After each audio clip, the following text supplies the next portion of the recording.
Okay, guys, so this is, I believe, week number 2 for us, the summary class. So, by the way, before I actually go inside the class details, I want to quickly show you something before I go. Some of you guys are just joining right now. So just one minute. Okay, let Avinash come and then I'll show it to you. Anyways, so what I'm saying is, if in the dashboard, right? All right, in the dashboard, I have listed some of the books that I recommend for you guys to buy because they are really, really good in terms of improving your programming skills. So meaning if you are buying them and if you are reading along with whatever I am giving you, and when you have some problem, right, regarding the books, I can give you my understanding as well to make it better, right? So I think in next 4 months time, I think you should buy some of these guys because it will really, really help you really, really improve your programming skills, especially head first Java uh, and Java complete reference. And at the last, you can buy, okay, this Selenium framework is okay, but you can buy it like, in second or third month. And this one you can buy at the very end because it will give you a complete picture of the skill set that you need along with whatever I'm teaching you. So you can easily reference it and you can make it work. So that's that. All right. Now we will be talking about week number 2, right? I didn't, this is the one that I have to start, right, guys? I didn't talk about week number 2. Is it right? Ronan, Antariksh, is that right? Yeah, that's correct. Yeah. Okay. All right, so let's just get started with this second week. And I want you guys to ask me a lot of questions because this is the fundamental of Java programming. I mean, object-oriented programming language. Java is one of them. And you really, really need to understand how to play with classes, objects, methods, understanding scopes, understanding how to access one class member from the other class, those kind of stuff, right? It's very, very, very important. So let's just say,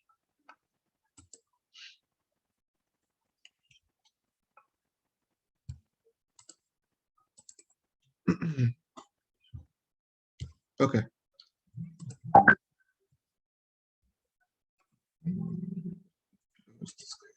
Okay, so what is a Java class? Java class is basically a template that is corresponding to anything in real life, if that makes sense. Meaning, for example, I'm asking you to take, okay, Avinash. Um,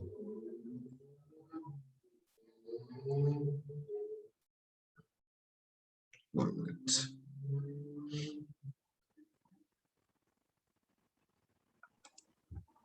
Hi, Avinash. Good morning. Can you hear me? Yes, sorry, I was on mute. Okay, yes. Good morning. That's fine. Okay, before I go to the description of the class and everything, I just wanted to let you guys, because you're joining the training for the first time with me, so I want to basically let you guys something that is recently my February month batch. Some of the students, they have landed into a job offer. I'm not sure if you guys managed to take a look into it or not, the video that I posted. but let me quickly play it here. It's about this lady. Her name is Amy. Her name is Amy. So let me just play it to her. She got a job in a company called as GameStop, and yeah, it's a proud moment for myself as well as for her, because she wasn't finding any offer over last 8 months in Ireland. So I want to show you how she made it, so that you guys can also follow the same pattern. Hi guys, how are you? My name is Amy Hurtado. I'm from Bolivia. And this occasion, I would like to share about my experience making the automation testing online course. I finished a higher diploma in IT last year. Since then, I have been applying for job in different levels as a junior, as a entry level, even as apprentice, but I didn't have any luck at all. During this whole process, I noticed that the companies were offering many jobs in QA, especially in automation. Then I decided to improve my skills and uh, and and choose a good online course. I have many choices, but believe me, this is the best one and the most complete. In this course, you will learn how to build consistent suite framework from scratch.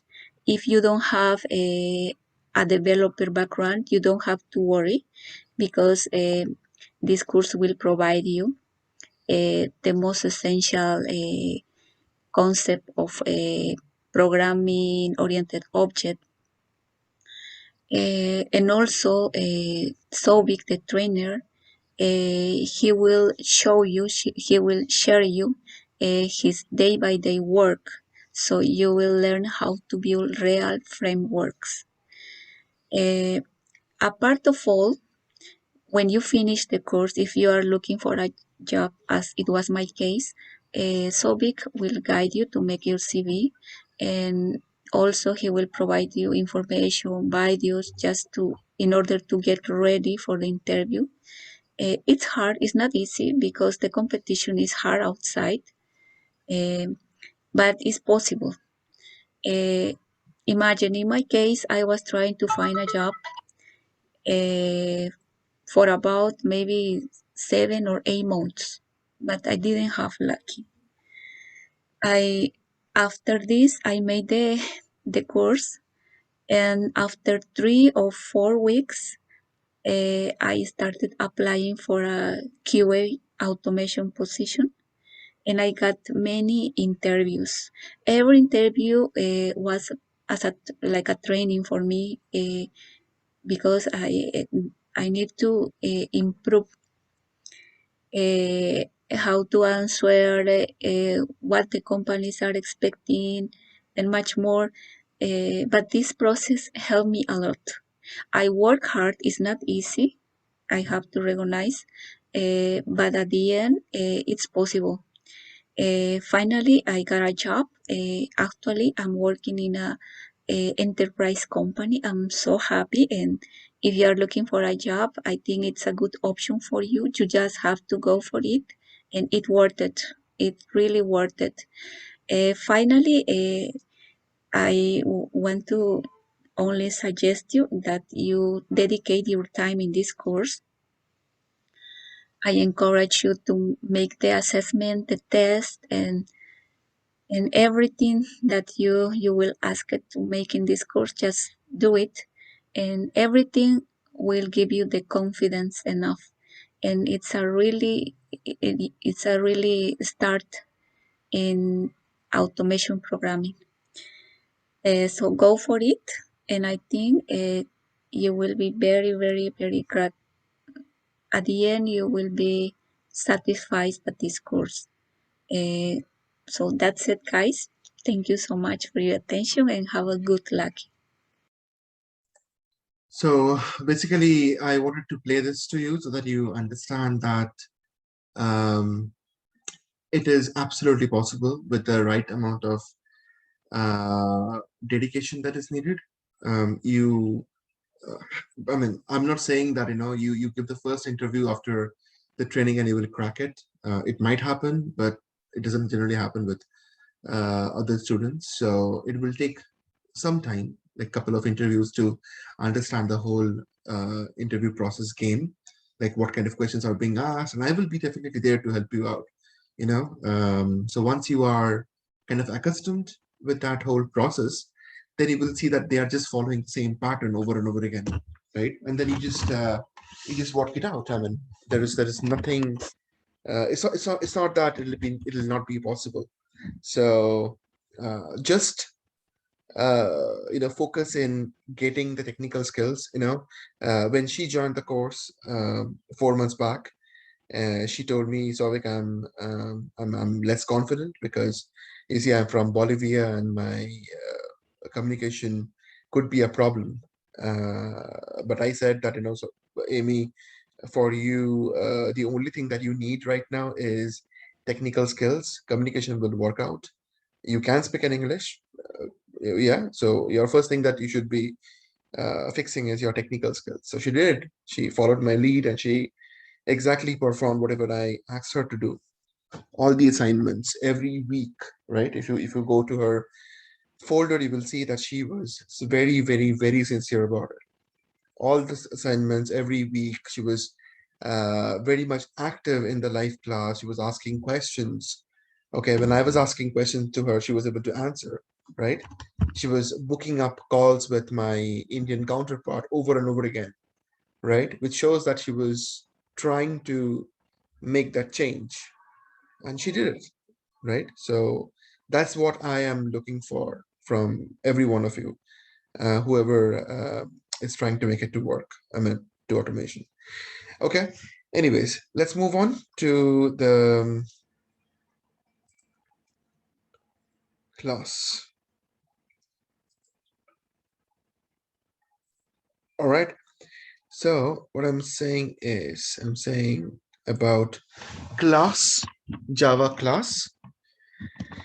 So I'm saying that class is a template corresponding to a real life element.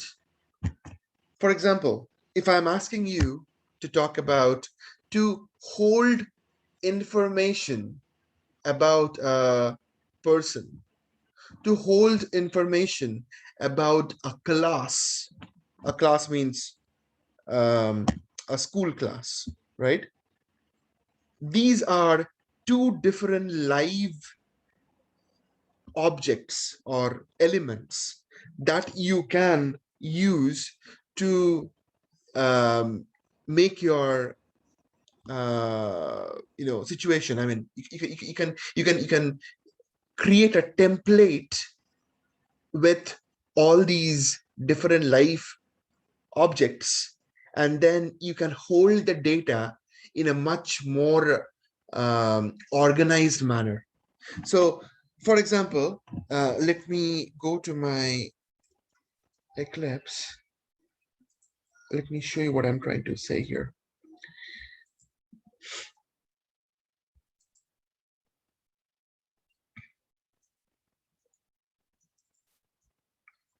It's very easy to understand if you just try to follow the way I'm trying to show you. It'll be very easy to understand. A lot of books I have seen, they try to make it very complicated. It's not complicated at all. So just have to relate to what is happening in the real world. For example, I'm just going to create a new Java project. So Java class 2. Finish. Don't create a module info. You have this here. A new package, test Java. So what's the game? The game is my plan is to create two different entities.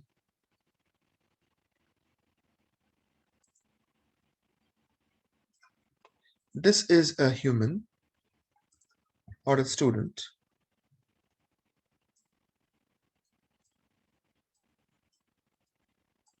Okay, this is one entity, and this is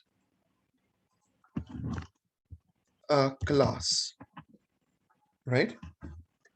And this is a student, right? My motive is to create students.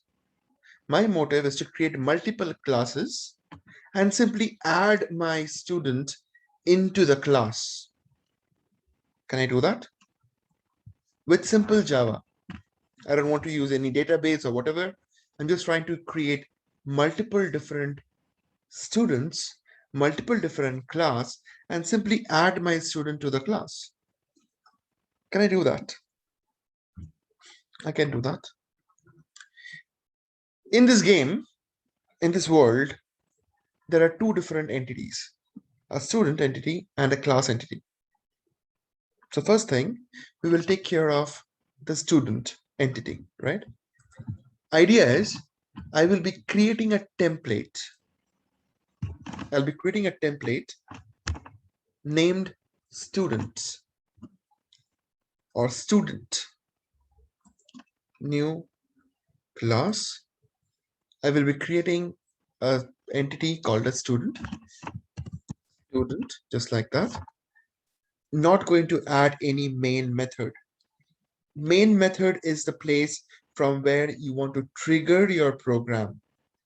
In the entity is there to hold your data information, hold your actual information about the student. You don't need to create any main class or main method under the same entity.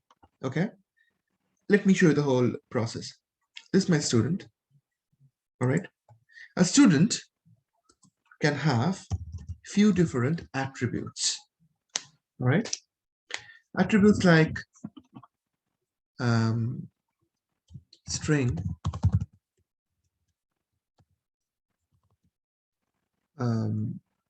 name. I'm not giving any value to it, just string name, string, sorry, int age,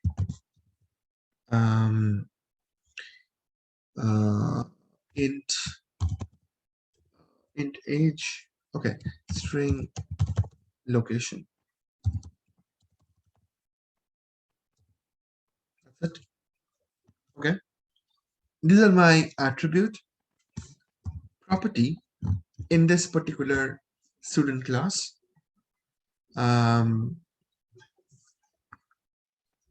Public void, it's a method, public void start class. Okay, all I will be doing here in this method is nothing but simply printing out. So I'll say name, I'll give a quick delimiter, and I will say name, age, location, okay, and I'll say that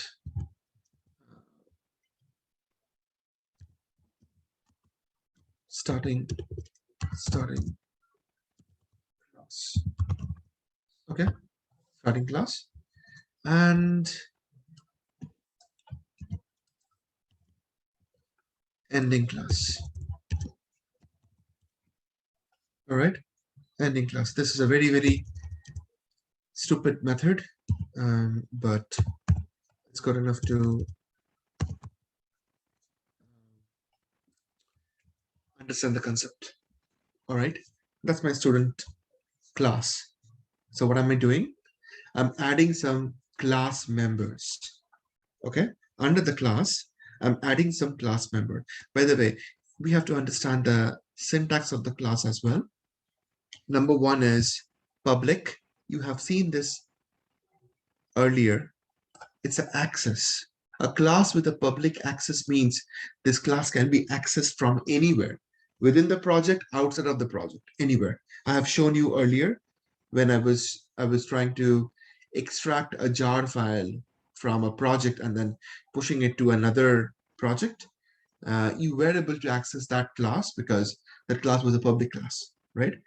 So public means you can access it from everywhere. Class is basically saying this is a keyword. It is saying that it is a class, and this is the name of the class. Always make sure the name of the class will be same as the name of the file. Okay, always, right? That's why whatever the file name you're creating while you are creating the class, you see the same name coming in the class name as well.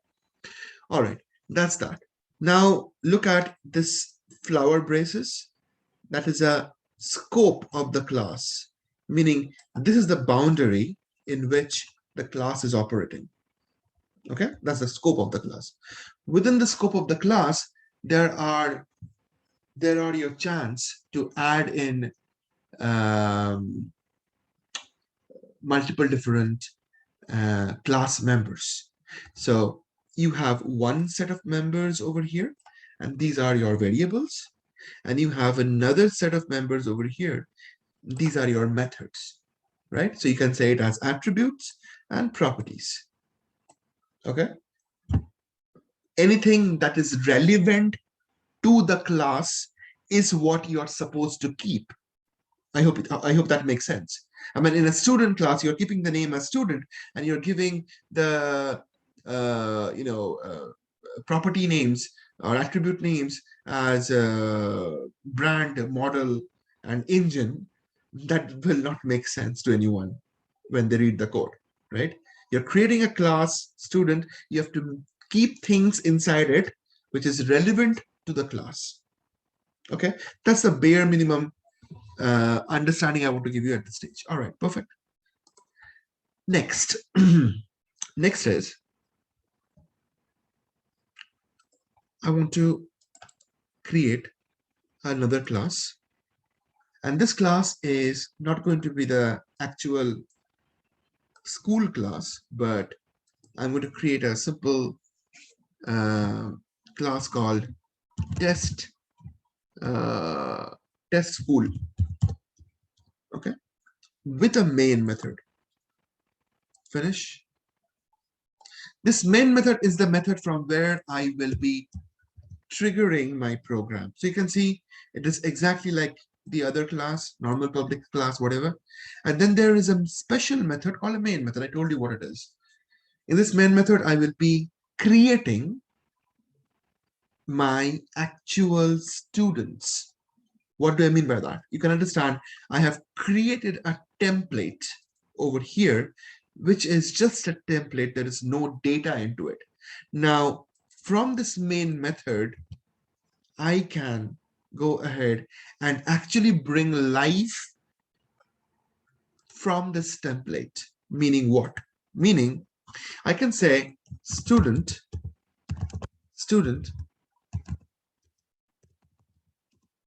Avinash equals new student. What exactly is happening here? I'm saying student Avinash equals new student. I'm creating an object of student class. The name of that object is Avinash. I'm creating an object of student class, and the name of that object is Avinash. It is exactly how we do it when we are dealing with a specific non-primitive data type. Meaning, if you remember, I say string name equals Sovic. Obviously, the syntax is different here and here. It is different, but string is also a class. The string class represents character strings. Look at it. All string literals in Java program, such as ABC, are implemented as instances of this class. Strings are constant.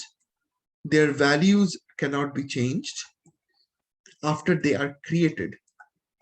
string buffer supports mutable strings because string objects are immutable. They can be shared. For example, I'll come back to you with this concept later on, but for now you can understand this is what they are doing ideally. Char is an array of characters where they are adding 3 different characters and then basically putting them together into a string to make it a string object.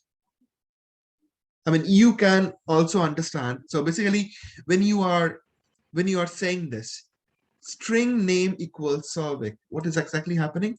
You are actually converting all these guys into characters. It is happening at the background. Java library is doing that for you. And then basically calling this line here. String str equals new string. In the constructor of string, they're passing the array of characters. What is constructor? You don't know that yet, probably. So I will explain that. But for now, you can understand they're simply splitting out. They're simply taking each and every character of your string and then pushing it inside the string constructor. So this is what is happening. Exactly like what we did here. You are simply creating an object of Avinash.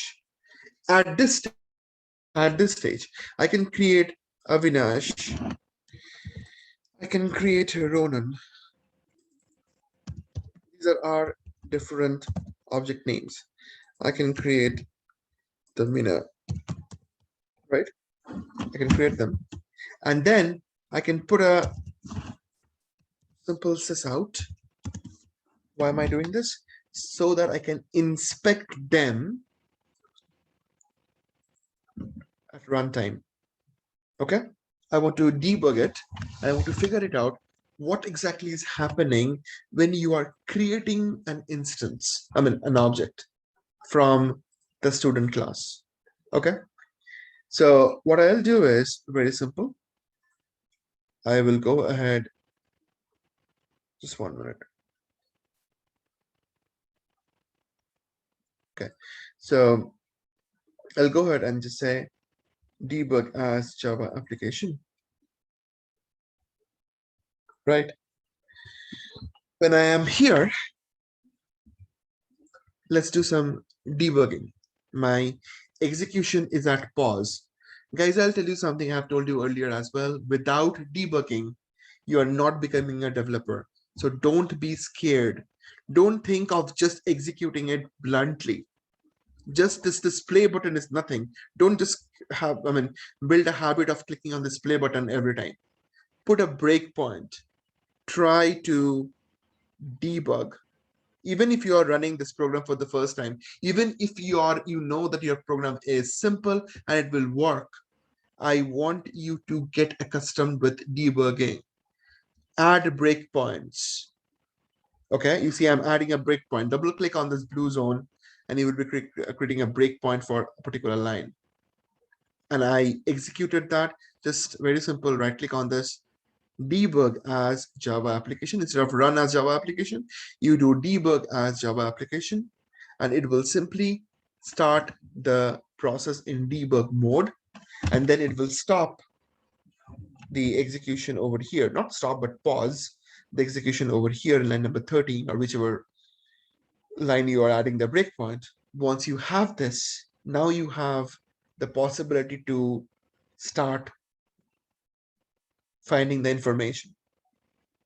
I mean, for all the objects, for variables, whatever is happening at runtime, you will be able to figure that out. How?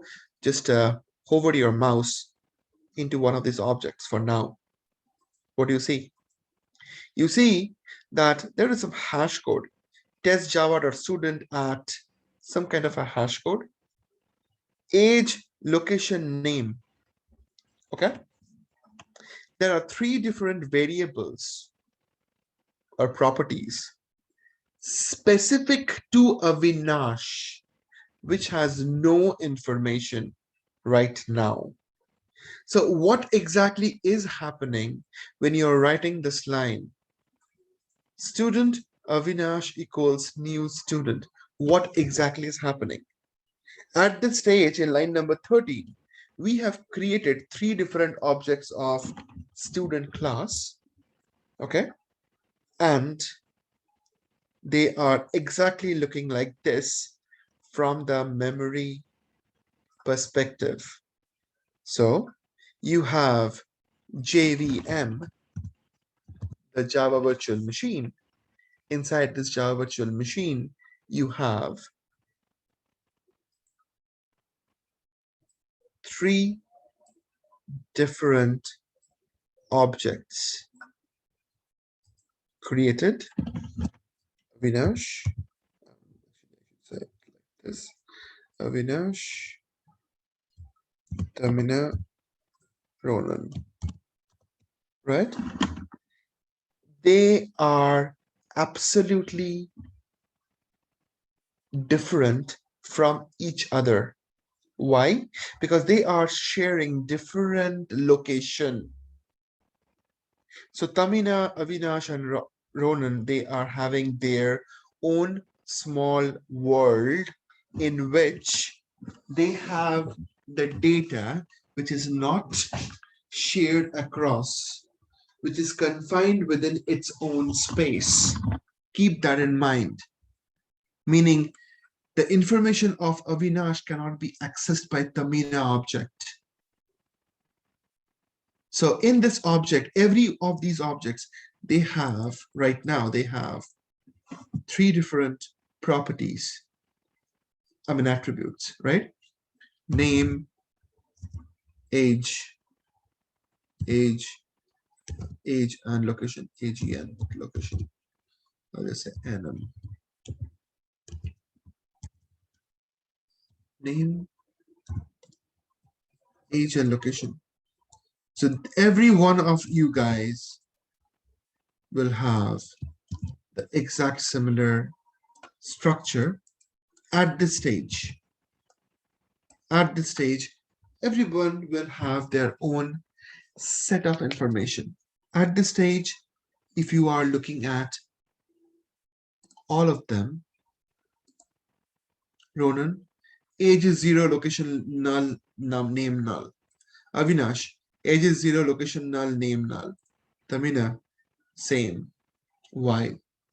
Because obviously you are not setting any data for each and every object separately. You're not doing that.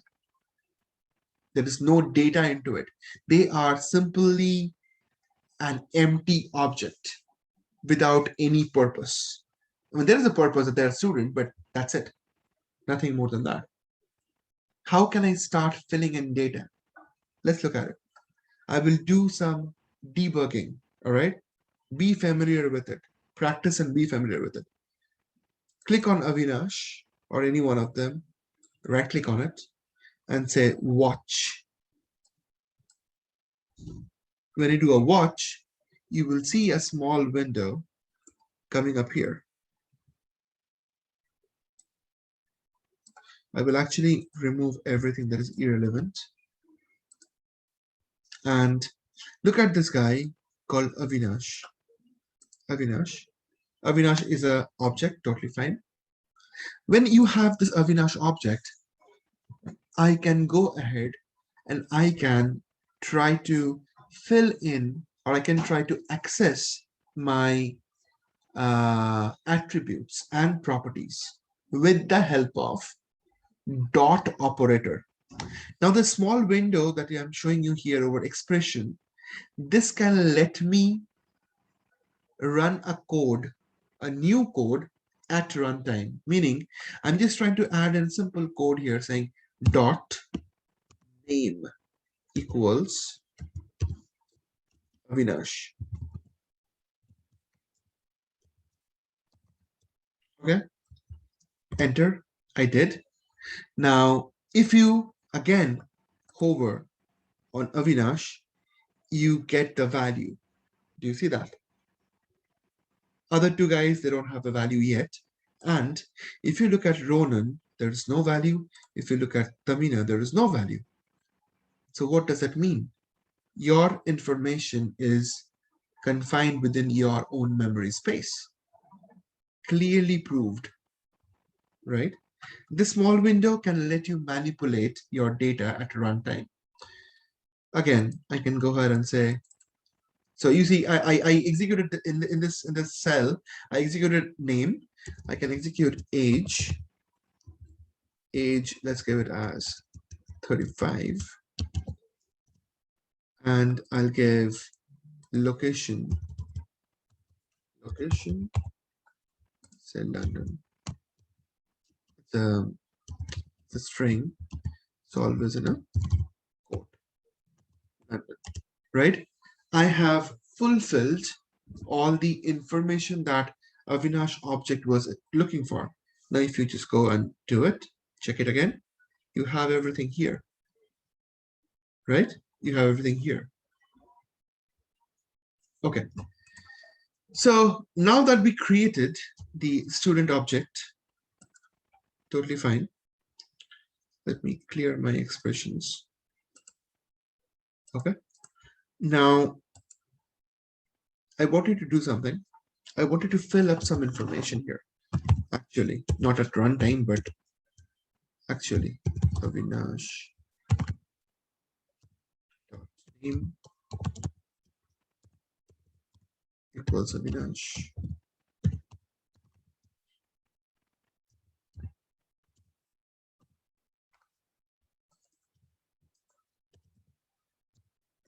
Age.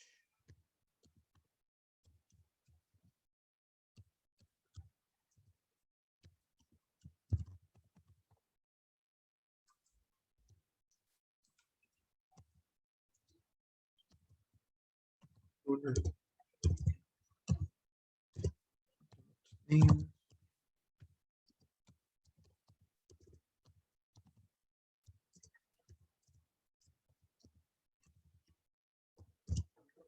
Roman.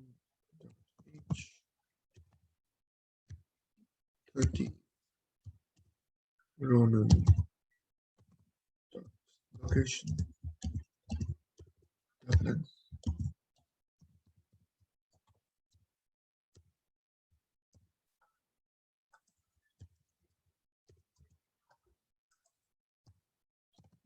Seminar dot h 25.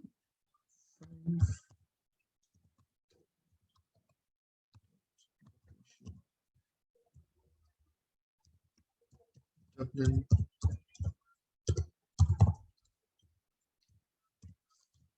Seminar dot name.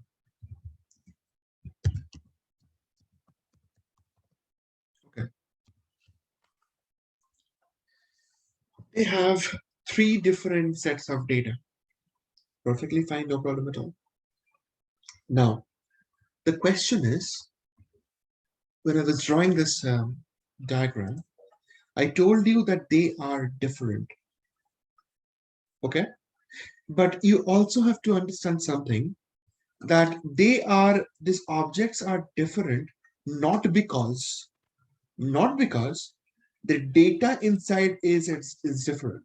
It's not because of that. It's because they are having 3 different memory locations. That is why they are different. They are not different because of their memory location.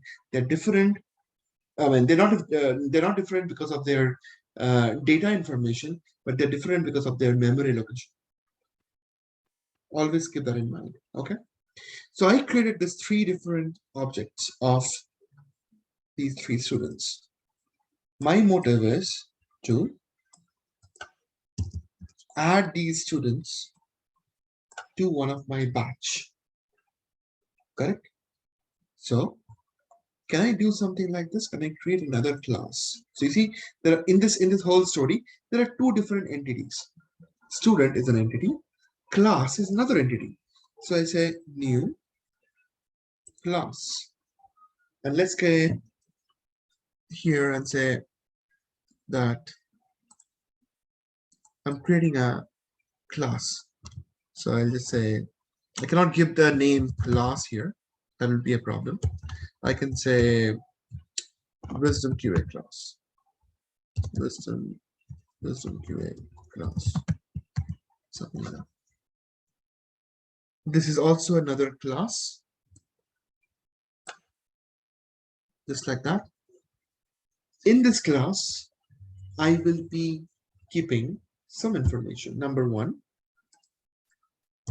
string name or class or batch name. Batch name. That's it. String batch name. And another important thing that I want to add in here as a property, public void. Okay, I have to actually talk about something that I haven't spoken about. It's a mechanism to add in multiple different entries in one point. Because I have taken this example, now if I have to go with the flow, I have to talk about that entity. And basically that entity is called as a collection. It's a list, right? I'll talk about the list in future later on. I don't want you to concentrate on list right now, but I want you to concentrate on just the fact that I can go ahead and add a student into a class. Okay, so I'll just create an entity here. I'll name this entity as list.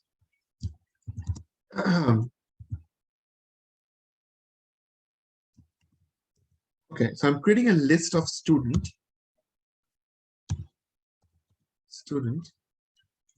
and name it as student list. Student list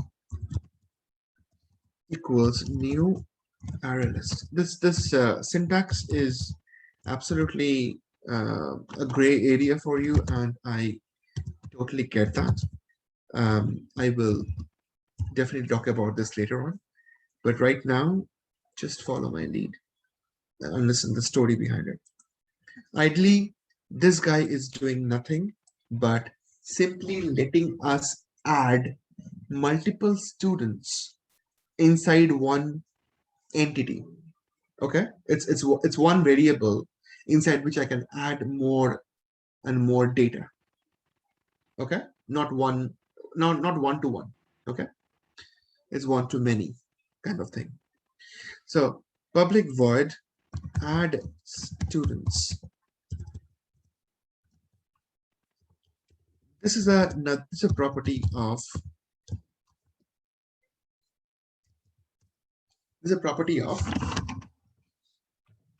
Wisdom QA class, right? I'll do something like this. I'll do something like this. I'll say student. So you see, in this method, I'm not expecting any string or integer as a parameter. I'm expecting a student as a parameter. Student is a class, but student can also become a parameter. Like string is a class, and we can use string as a parameter. Exactly same, I can use student as a parameter as well. So I can just say student.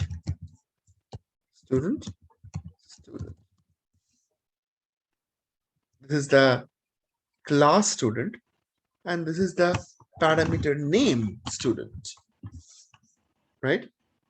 Like if you say, like in case of string, it would do something like string and name, right? It would do like this, right? If you're trying to pass some information. The same thing I'm trying to do it with the help of normal student class. All right. So once I'm done with that, now what do I do? I go and say, I want to push these students inside this list, one entity that will keep on absorbing this student information. How can I do that? I'll just say a simple thing. If, it's an if condition, if student, this parameter that you're submitting, if the student is not equals to null,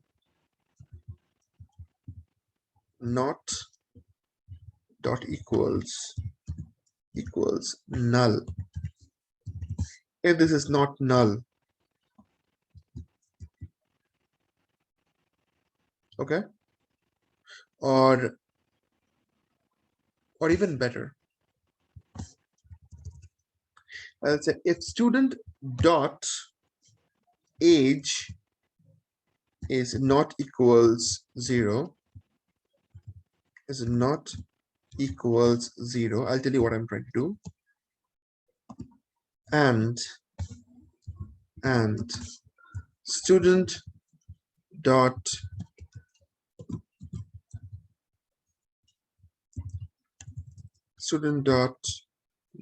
location is not equals to null.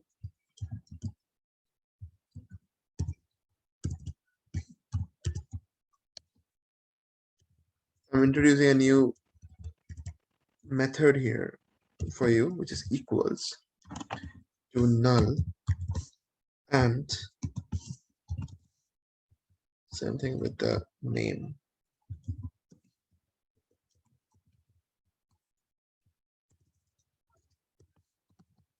Then, only then, I want to add the student inside the list.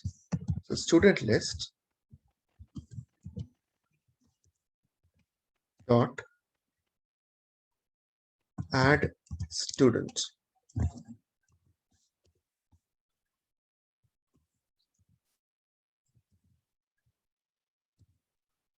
Student list dot add student. Okay, let's take a step back and figure it out what I did.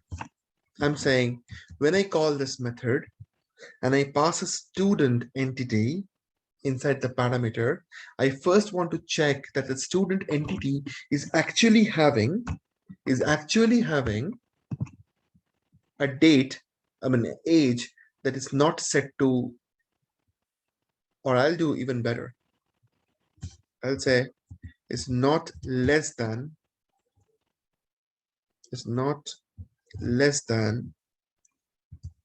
20. Okay, if it is less than 20, then I'm not even bothered to add them as a student, because I'm working with only professionals here, right? Not a college graduate, right? So students, if it is age is less than 20, and okay, if the value is null, not null, and the name value is not null. You see, not null meaning you add a not here, exclamation, and you use a method called equals. When it is a number, you can say less than equals to, or double equals to, or greater than equals to. I'll talk about that later on. But when it is an object, when it is a value, like a string value, right, you go with the method called equals. You don't go with the method like you don't say double equal. Okay, if it's a integer, you go and say double equal. Okay, but if it's a number, if it's a string, or if it's an object you're trying to verify, if object A is equals to object B, that's where you go and use equals. All right, and then you say, I want to add, if this three condition is true, then I want to add a student. If it is not, else I want to throw an exception. I'm adding some more stuff here, guys, which you have not really watched in the video, in the last class video. But this is why I want you guys to come to the live class, because I will keep on adding some new stuff that will open up your mind even further. So always be present in the class. At least try to be present in the class. And at least if you're not present, then watch my videos. I mean, this live videos. So I'm saying if this is wrong, then I'll say else throw. I'm trying to throw an exception, throw new exception. And what is the exception? I say incorrect, incorrect or invalid student data provider, something like that. Invalid student data provided, right? Invalid student data provided. That's it. That's what I want to do it. And when I'm saying I want to throw the exception, I also have to say that this method is throwing an exception. You have to explicitly call it out. If you are throwing an exception within the method, exception means you're just telling the compiler that if this condition is not met, right, stop the execution. So that's where it will throw the exception right there. Okay, so you have to basically then say this. You see that? Throws exception. You have to call it out that you have to throw the exception. I mean, this method is throwing an exception. Good stuff. Finally, I also want to check if,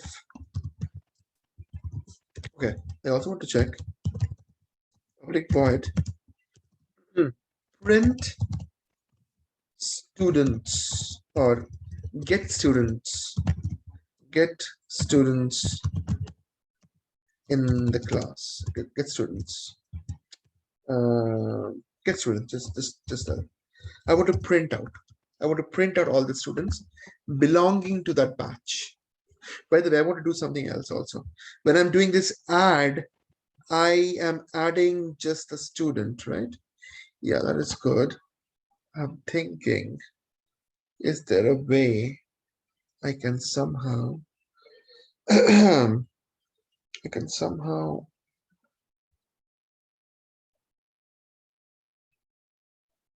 manipulate something? So I have a plan that is,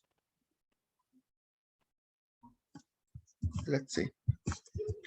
So student name is the name that I'm getting anyways. My plan is say student.name equals to student.name. Oh, that will look bad when I execute it. Actually, I'm trying to attach the batch name with the student name, but yeah, it will look bad. Let's not do that. Let's just say, yeah, let's just say directly over here. So what I'll do is I'll try to loop around. I'll try to iterate over this list and bring in each and every student and print them out. That's my motive. So I'll just say for, don't worry, I will explain everything. For int I equals 0, I less than student list dot size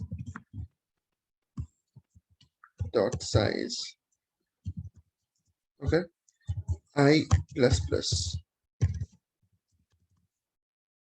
Okay, so I'm trying to use a for loop and I'm trying to say that I want to iterate over this list how many ever times the size of the list is. If the list is having 3 values or 3 objects, then I want to iterate 3 times. That's what I'm saying. That's what I want to say, that I want to iterate over the size of the list. And then I want to print out everything. Okay, how do I print out everything? I can say sys out. First, I want to print out the batch name. Batch. Actually, I want to print out the batch name here. I want to print out the batch name over here. String students belonging to the batch, right? And the batch name is basically the batch name, just like that, right? That's what I want to print only once. And then I want to print out all my student information for that particular batch. Okay. I also want to give quick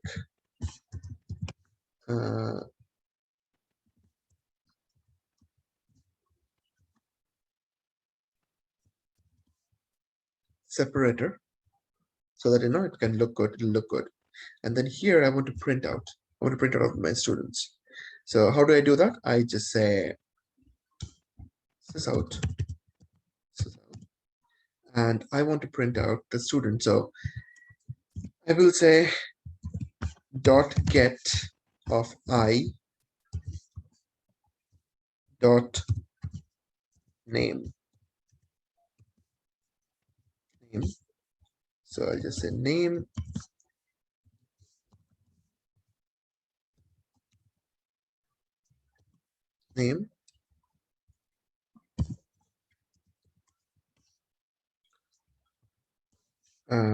age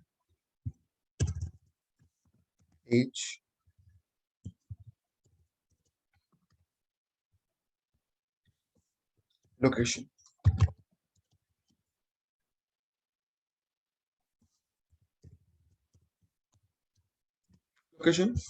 And finally, I want to print out the separator one more time.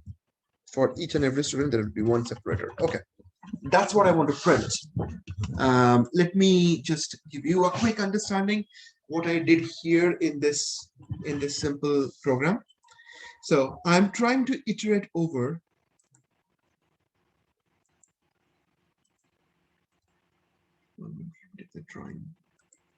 So I'm trying to iterate over this particular list, student list. I'm just saying how many ever the size it is, whatever the size is, if it is holding 3 different students, I want to iterate for 3 times. Simple as that. It's a normal for loop. Okay. In this for loop, I'm trying to print out the information. So I'm trying to print out the name information, for example. You see name information, for example, and I'm saying student list, that's the same variable, the list variable, dot get of I, meaning get me that current index which you are trying to access. Okay, because it's a list. In the list, you know what? Let me draw it. I totally get it. It'll be confusing. Let me draw it. I'll give you a better example of it later on. Think about it. It's a simple list. The student list is a list. So the name of the object is student list. All right, student list. In the student list, you have added 3 different students. Where did I do that? I did that right here in this section, right? I have to call this method, add student method, 3 times to add these students. Okay, so basically assume that I have added all 3 of you, Avinash, Ronan, and Aminu, right? I have added all 3 of you. So every one of you guys are there in the student list. Now, in the list, it is basically like an array. The list is basically like an array, which means the initial index is obviously index number 0, and then index number 1, and then index number 2, right? Now, basically, here I'm saying then, student list dot get of I, the value of I is 0 at the initial stage when the loop starts. The value of I is 0. So I'm saying whatever the index it is, that is the index number 0, for that particular index, give me name. So if the object name is, if the object is for Avinash, then I will say that get me the name, age, and location for that particular object, which is residing in index number 0 or 1 or 2. Apparently, is this understandable? I understand that list is not something that I've covered, but after this diagram, is it making sense? Yeah. For me anyway. Avinash, is it making sense? Komal, making sense? Yeah. Okay, you're asking me the question why there is no error displaying for and if condition. What do you mean? In the if condition, Savik, when we are saying the student location equals null, there's a single and. Should it not be red? Oh, my bad. One That's a or typo. That's a typo. like should it not be red? Like it's not showing red. Will it come when we compile it, or it's not? No. The point is there is a significant there's a difference between double and single and. I will cover that later on. Okay. I'll cover that later on. There is a difference between those two. It's the same thing. You're matching up two conditions. That's right, but there is a slight difference. I'll talk about that. So, Avinash, is this making sense? Whatever I did so far? No, I lost you halfway through. Good. Shaunak. Explain me. Tell me where did you lose me? Okay, can you basically I lost you on this class from the time you started Wisdom QA. So what you have done is you've started a student test school. That's the parent. What is that called? Basically, you said that's a template, but what is the actual name for that? Where you're declaring the variables and things. What is that? School. For school, Yeah. in test school, there is no variable. So yeah, you have, okay, not school, sorry, student, it was student, sorry. Okay, yeah. So here you have declared the variables, name, age, and location. What is this called, this class called? The class is called student class. No, it's like a parent class or, you know. No, there is no. I'm not talking about inheritance. These two guys are two different individuals. There is no parent, no child at this stage. I'm not trying to relate to you. I'm not trying to create any father-child relationship with these two classes. I'm saying these two guys are two individual guys, but I'm also showing you that how I can create a program where I can make them work together. Yeah, okay. I'm trying to make them work together because you have to understand that my main motive is to create multiple students and push them inside a class. Because a class can have multiple students, right? Right. So student is a completely different class. Wisdom QA is a completely different class. And test school is trying to use both of them, the data from both of them and put them into a class. Okay. No, test school is not that. Test school is basically trying to, okay, so let me give you an analogy. Perhaps if you could draw it, that will be better. I'm trying to do that. So this is my student class.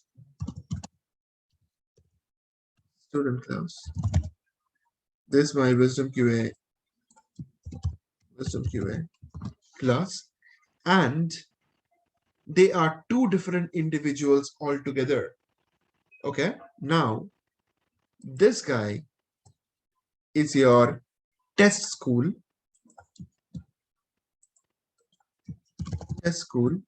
which is actually trying to construct the story where there is a student or multiple student, and there could be multiple different Wisdom QA batch as well.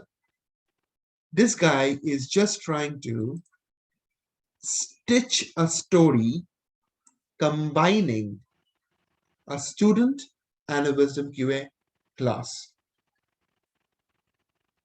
This guy is the guy who is going to push that data. Firstly, create the object. Firstly, create the object from the student template. And then it is going to push them to the Wisdom QA class. Let me show it to you first. Okay, let me do it in the debugging mode. Better than drawing, debugging is even further, is even better. And then we will do the drawing one more time. Can you tell me, Avinash, or everybody else, do you understand what I did until here? Is Yes, this understandable? This is clear. Yeah. Okay. You guys are in August batch, correct? I'm going to create an object of Wisdom QA class. And I'm doing it here in test school class, because this is the class which is basically stitching the whole story. If they are two individual guys, they cannot do anything individually unless you're bringing them together in one place. So test school is basically working as a middleman, which is trying to bring them together in one place. So the first part of the job is done by test school.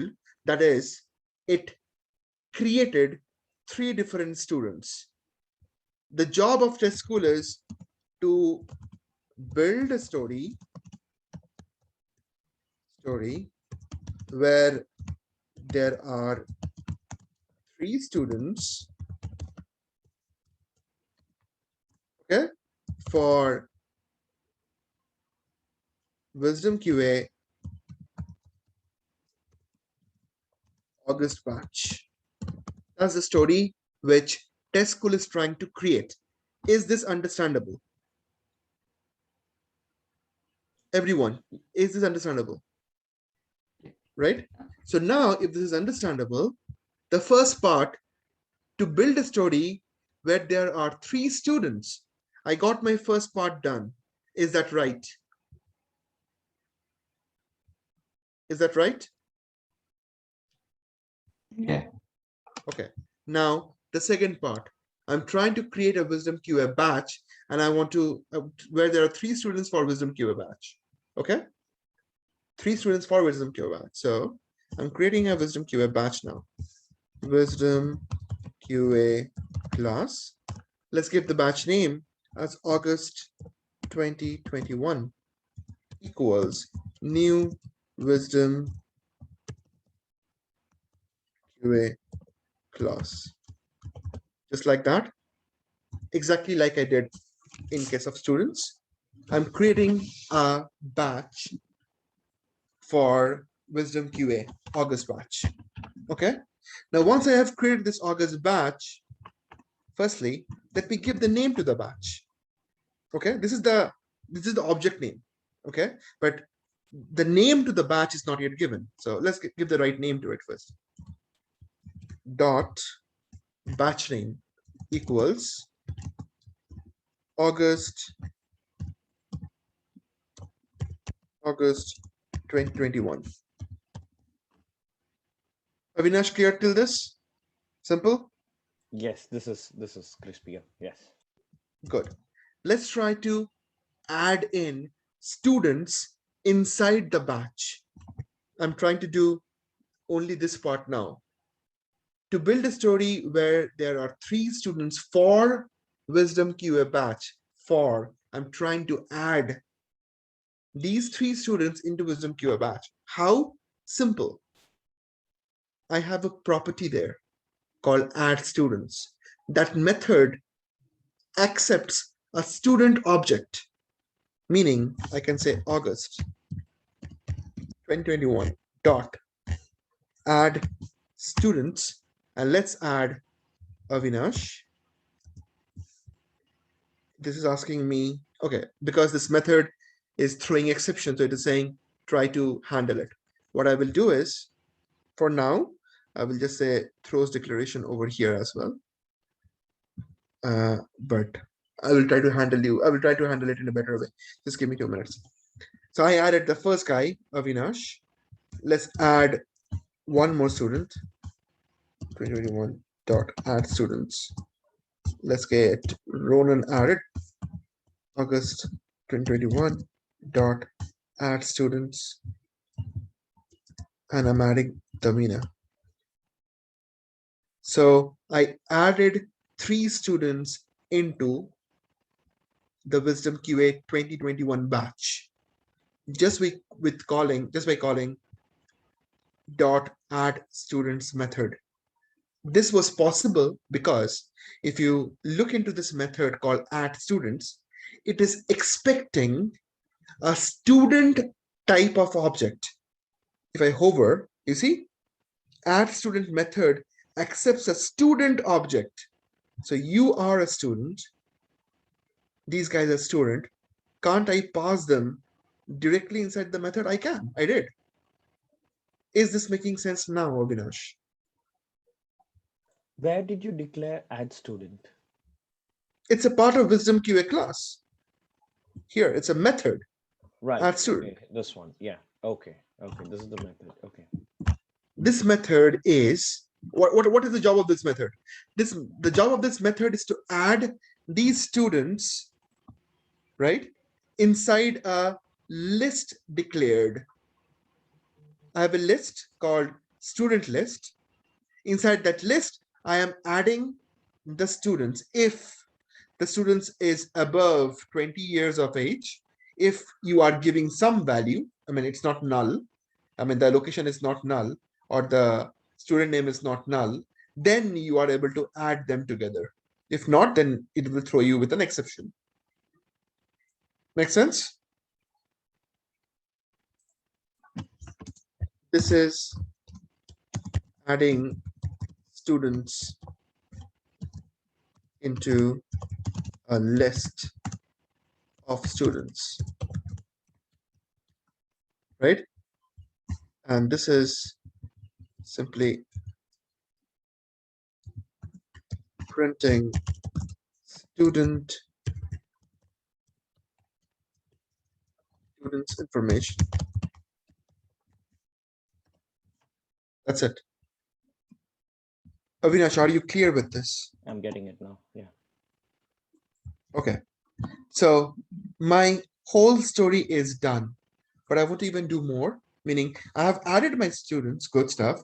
How do I get to know that my students were added properly, right? Let's go and print them out. So there's a method in August 2021 called getInfo. So I just go and say August 2021 dot get students. That's the method that should print all my student information. Okay, so let's try to debug step by step and figure this out, right? Good. I'll put some breakpoints. Number 1 here, number 2 here. Okay. And let's try to start the execution. Or also I'll do it here, because the first part of the story you have already seen and it's working fine. Let's try to look at the next part. All right, I'm here. So all my objects are ready. Tamina, Ronan, Avinash is ready. My August batch name is August 2021. That information is also set, because if you hover your mouse into the August 2021 object now, you can see that batch name is August 2021, and this array, student list array, is empty. It is not really showing any information. Okay, let's try to push the first guy. I'm in the method add students. I'm going to check my 3 different conditions. I checked it out. It gives me an exception. Why is that? I don't know. It shouldn't give me an exception. So student.age is okay. It should not be okay. Oh, my bad. It's a wrong condition, right? I said this should be greater than 20. If it is not, then I should come in here. That's why. All right. Let's go and run this program one more time. I'm here. Let's go inside. I did. No problem at all, because this condition meets. all these conditions were met properly. And then I'm going to add student into the list. Let's do the adding. You want to see how it is added? That's a list. That's a list. Inside this list, now the size is 1, right? If you expand this guy, you can see in the first index, something got added, a student information got added. Avinash, look at it. I mean, everybody, look at it clearly. I added a student information, just a student. It is not yet showing that what is that student actually having unless you expand it. Avinash got added. You see that? Is this clear how it is working out? You're adding a whole student into a list. Is it making sense to everyone? Yes, no? Yes. Yeah, yeah. Okay. So good. So I added. Avinash, is it? Question? Yeah, go. Yeah, go on, go on. When you scroll it over, it was showing around 10 numbers Yeah. from 0 to 10. Yeah. Why would it do that? Because we only have 3 of them. Yeah. Very good question. The thing is that in list, when the list is first created, it creates with 10 different empty boxes on its own by default. Okay. Yeah. Okay. And if you are expanding beyond 10, then it will expand, no problem at all. Okay. Okay. Thank you. Like array list, like array. Yeah. Array cannot expand at runtime. Whatever the value you set for array, it will simply work in that zone. If you say that the size of the array is 5, it will you cannot store more than 5 objects or values. But array list is not like that. It can dynamically grow. Okay. But anyway, the initial starting point of array list is 10. Okay. Okay. Anyway, so that's what I created, and you saw me adding student there. Okay, perfectly fine. Let's go and do it one more time. This is the next student. And finally, the third student. All right. If I hover in the list right now, I see again, you can see there are 3 different hash codes. Come on, man. There are 3. Okay, you see there are 3 different hash codes for each and every object. There are 3 different hash codes, right?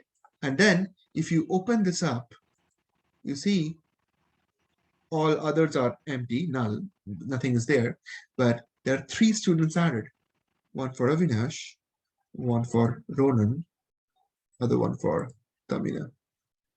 How cool is that? Okay, once I'm added, next, my next motive is to print them out. Run. I'm trying to print them out. So it just printed all 3 of them. Avinash, Ronan, Tamina, students belonging to the batch 2021, right? And that's how it works. You understood that how okay, now let's look at the diagram and try to see if this makes sense to everyone. So entity number 1, entity number 2. Entity number 1 is a template called student. Entity number 2 is wisdom QA. Wisdom QA. Right? Now I'm creating 3 different objects from entity number 1. 1, 2, 3. Right? Actually, let's get Let's give 3 different colors to make it look better. 1, 2, 3. I have 3 different objects created out of student, or 3 different students I created. In Wisdom QA, I'm creating just one object. I'm just creating one simple object of Wisdom QA. Okay. Now, the idea is inside this Wisdom QA, I have created a data source or a list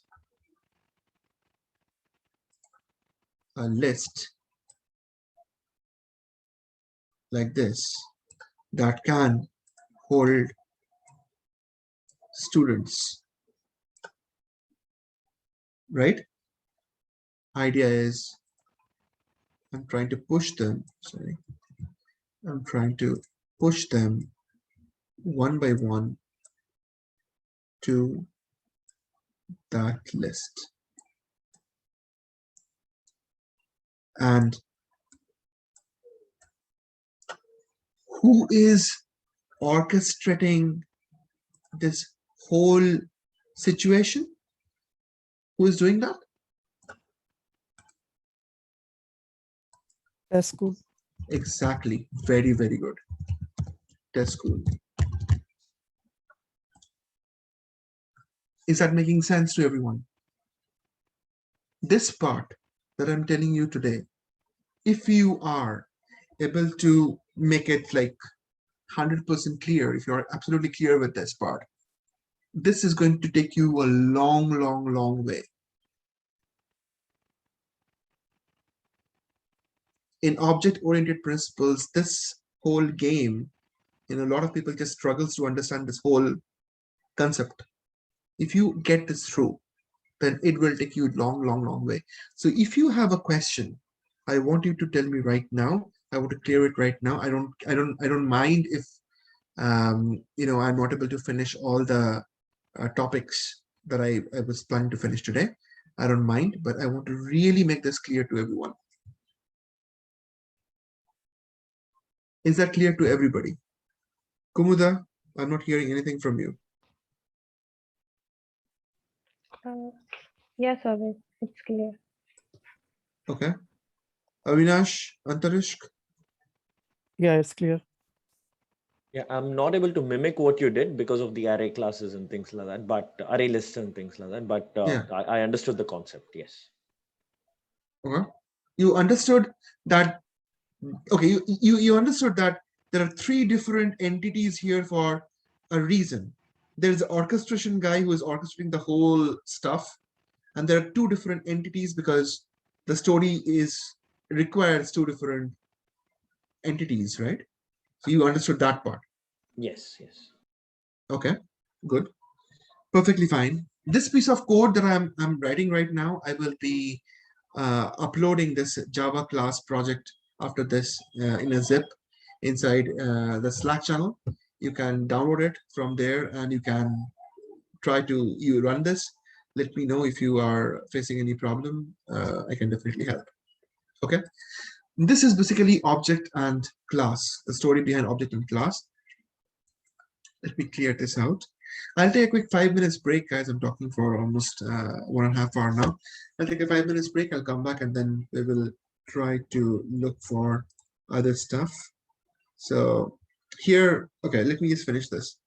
So here I'm just trying to show you that I have created a class of car, which is a template. Okay, this is a template. In the template, I have 4 different properties or attributes, and then I created 3 different objects out of that template. This should be very easy to understand because I just showed you there during the student class situation. Okay, let's move on to the next part. How to create a class? Simple. I showed you how to do that. Public class car. You just create from the Eclipse, just say create class, and you should be good. It should be good. What are different class members? There are two different types of members. One is variables and methods. Actually, there are many more. There are things like constructors, methods, and variables.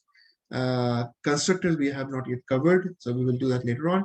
But for now, you understand there are variables and methods. Variables are basically the actual data member which will hold the data, actual data. Method doesn't hold the data. Please understand this. If you look at the example here, Wisdom QA class, the variable is just storing the data, not methods are not storing the data. I mean, if you look at student class, these three variables, they are storing the information. You see, name, age, and location. Method is just performing an action. That's it. It's not storing the data. Again, Wisdom QA class, they are the variables. One is batch name, one is student list. This method is helping this variable to store the information by all these mumbo jumbo. It's a simple if else statement, I'm just saying, right? This method is just simply helping to store the information inside this variable, but this variable is the guy who is actually storing the information. Okay, the method is not doing that. Okay, so please understand that very well. Data members are the variables and methods are there just to perform an action. Okay, what is a class instance and how it is created? One, a class instance can be created just with a new keyword. Okay, I showed you how to create the instances or objects, whatever. How to access a class member. You can access a class member with a dot operator. I showed you there as well. I said car, Volkswagen, new car, and then Volkswagen.brand. In our case, student.name, student.model, student.location, and student.age, right? That's the stuff there. Memory management. This part is one more time I will talk about it after I take the break. All right, and then I'll go to methods and usage. I'll take a quick break and come back and I'll talk about this part. It's very important for you to understand the garbage collector and how these methods, how these memories are not relevant to each other and how they can be relevant to each other. I'll talk about that. Okay. Just give me 1 minute, 5 minutes.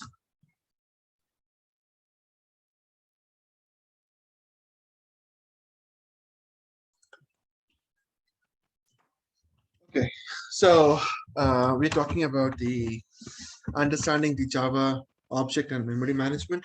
I have spoken about this already, that when you are creating multiple different instances of a particular class or object of a particular class, you easily understand that they have they have their own space.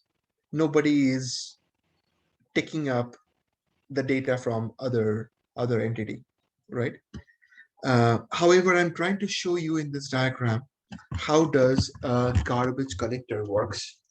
So if you look at this particular section, which is over here, sorry, which is over here, you see, car Volkswagen equals new car. This is the line number 1. Okay, car Volkswagen new car, that's the line number 1. So you would understand that this blue zone is created under Java virtual machine for when you ran the command new car, you got this guy perfectly fine. Okay, next, I am not changing the name of the object. You see, I'm not changing the name of the object, I'm keeping it same. And then I'm saying Volkswagen equals to new car. I'm saying Volkswagen equals to new car. Whenever you have the keyword called new, you are creating an instance, a new instance. So meaning the same variable is now pointing to a different location, because I told you as soon as you say new car, you created object location number 1, okay, and then you again said new car, you created location number 2. So meaning right now this guy, Volkswagen guy, is now pointing to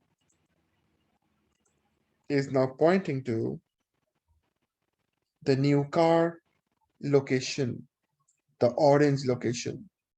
Earlier it was pointing to the blue location, this location. Now it is pointing to the orange location. And if that is the case, then you must be asking the question that what will be happening to the blue zone that was earlier created?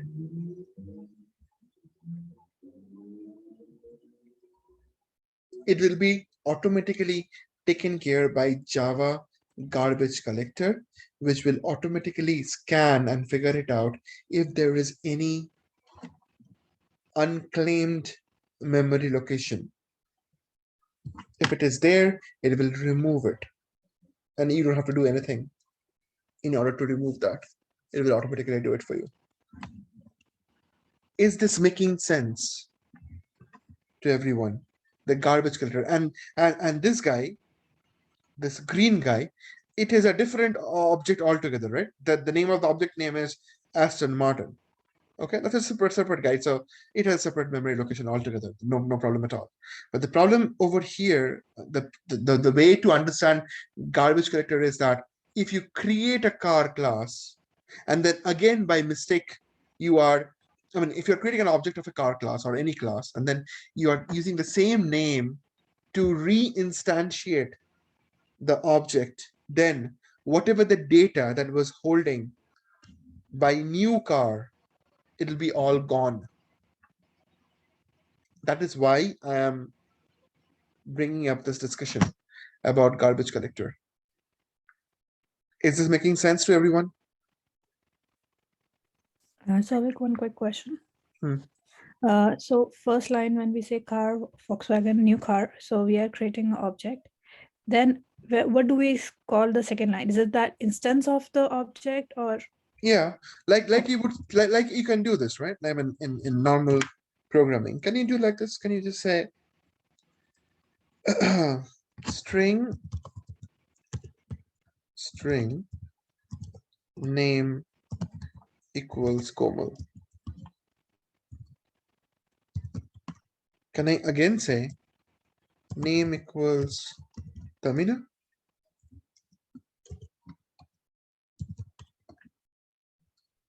Okay, so it will override. Okay. It will override, exactly. Yeah. Okay. It will override. That's it. That's the exact same thing is happening. Volkswagen is first time the variable named Volkswagen was created, or the object named Volkswagen was created, and then next time it is overwritten by the new car instance. So whatever the value, whatever the object that was already created earlier, that becomes that needs to be handled. You cannot keep that memory location unclaimed.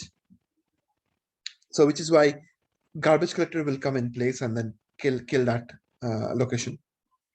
So whatever the data you have stored in that location, it'll be all gone as well. So this is a point that I want you to remember always when you're doing the programming. Okay. So that's that. And then there is this section called a static memory. There are two different types of memories. One is called heap memory and stack memory. The stack memory, what happens is it works on something called as last in, first out. The method that was last called will be finished first. obviously. Last in, first out, right? So you can say any main method. That is the first method to be called. Inside the first method, this main method, you are calling print car name, okay? Or something else, right?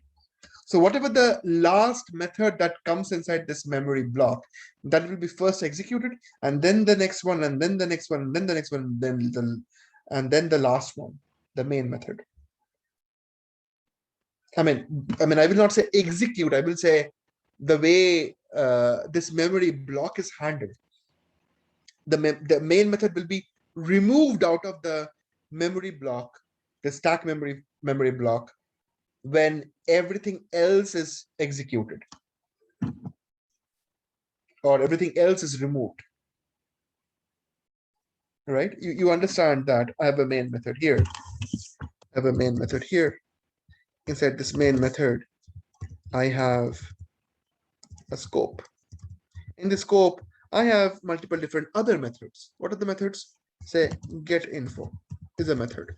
Okay, somewhere designed, somewhere in that same class, you have a method called get info, or print data, or get students.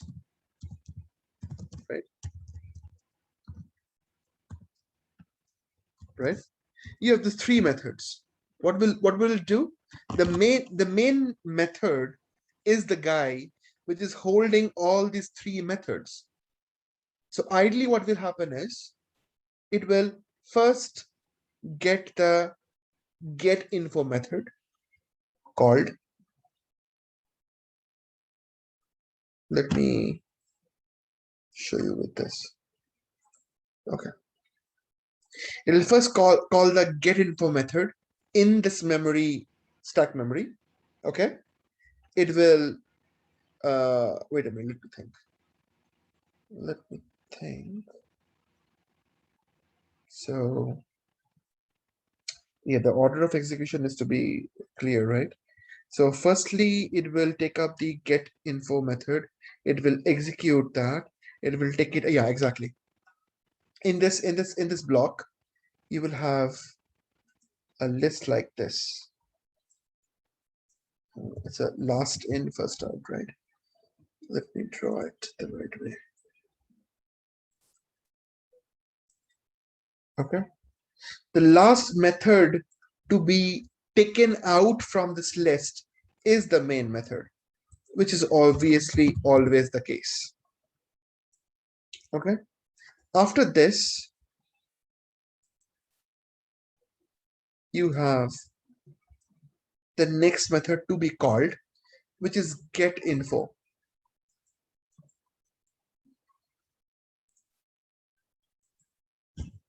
Get info.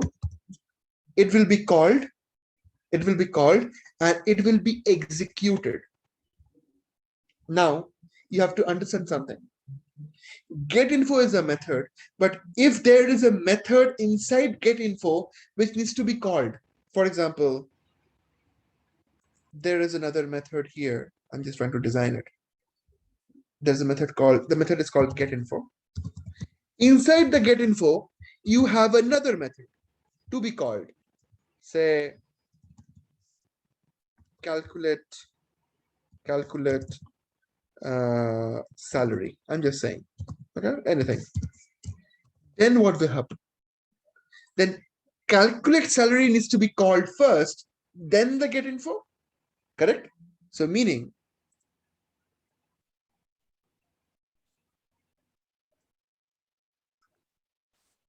calculate salary will be taken care first. Calculate salary will be taken care first. Okay. This will be executed first and taken out of this particular list. Then the get info will be called, or get info will be taken out of the list. Then print data will come in place, because it's the next guy which is supposed to be called. Then get students will be called. Lastly, I mean, not the called, but I mean it will be taken out of the list. And lastly, the main method will be taken out of the list.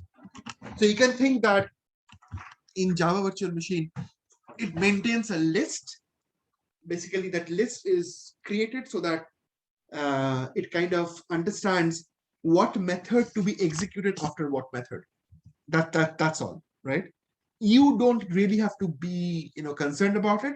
It is just a good to know fact that this is how it works out. There are two different types of memory. One is called heap memory that is dealing with all the objects. Another one is another memory is called stack memory that is dealing with the methods that needs to be executed. So it follows something called as a LIFO, last in, first out. And that's how it works out. Is this clear to everyone? This simple diagram making sense? Yeah. Okay. All right, let's move on. What are methods and what's the usage? Okay, what is method? Method is nothing but a simple block which you want to create so that you don't repeat the same piece of content over and over again. For example, you have a method to wait a minute.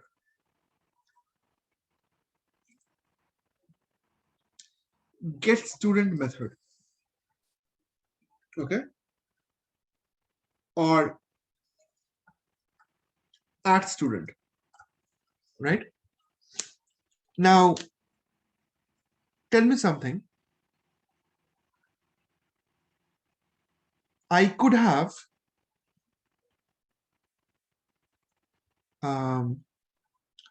let me think about something. Okay, let me show you something. I have this guy, right? This is my list, right? If I go back to test schools and if I am just commenting out and then I say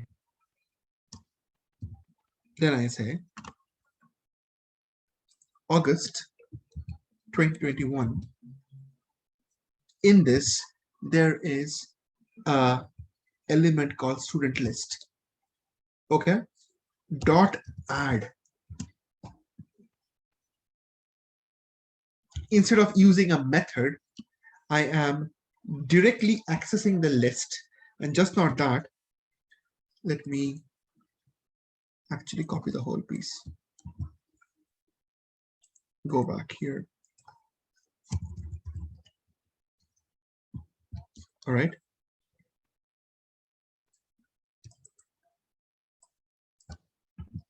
The point I'm trying to make is that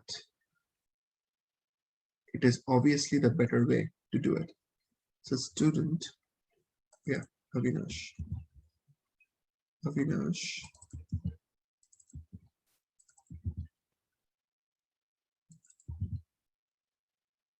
not here. Okay.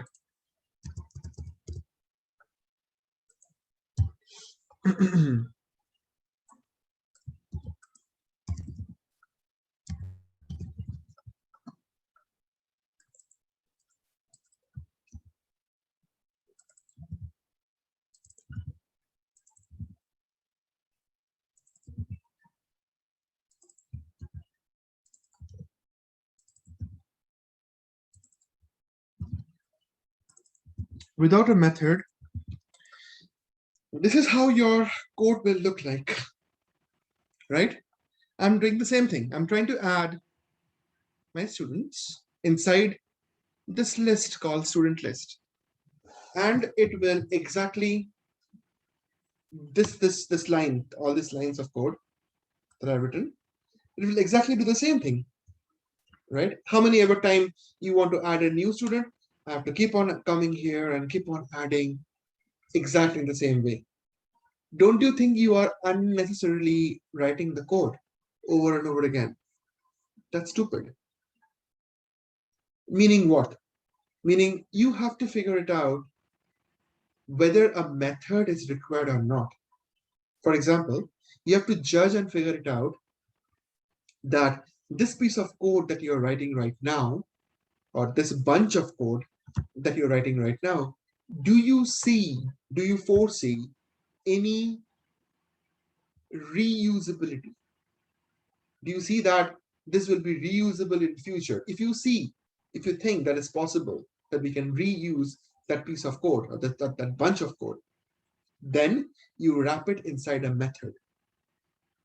And then you call the method 100 times whenever you want. So obviously, this strategy of adding the students is stupid, which is why I added a method called addStudents, and then just simply pass on my students in the parameter, and then you keep on adding them. That's simple. That's how simple it is. Avinash, is it making sense? Yeah. Okay. Ronan, Antariksh, are you guys all good, right? Yes. Yeah, fine, thanks. Perfect. So that's that. If you go back in here, you will see that there are 3 types of methods that you should be bothered about. Number 1 is a simple method. A method to execute a statement.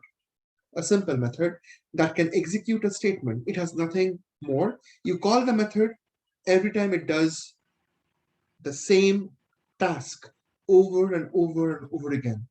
You call the method, it does a task and finished all the time. Okay, you can definitely create a method like that and reuse it perfectly fine. Then you have one more method that can perform the operation like the previous guy. Okay, and at the same time it can also return some information back. So it can exactly perform whatever you are asking it to perform, and then it can return back some information. Why it is needed? Because many times you will need your method to return back a value that you can process further or probably send it to another method. But returning back information is very, very common. You have to understand that. So it can calculate some information over here, get model name, and simply return that information back to the caller. For example, you can see how did I do it? I said, okay, so this line that I've written is incomplete. Why it is incomplete? Because yeah, this call will be obviously have no problem in calling. I can definitely call this guy, no harm at all. However, when it returns back a value, okay, you see there is a return statement. You're saying, okay, this method over here is having a return statement as void, meaning nothing is coming out of this method. However, here I'm saying the return statement is string. So the expectation is when you call the method will be returning back a string. Okay, if the method is returning back a string, you can likely to accept that value. I mean, you can likely to reserve that value, meaning you can say something like this. You can say string model equals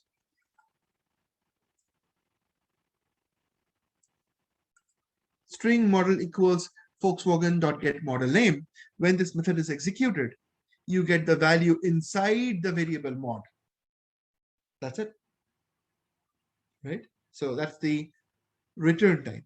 And then you have another type of method that can accept arguments or parameters inside the method, and then according to your requirement, you will manipulate the information.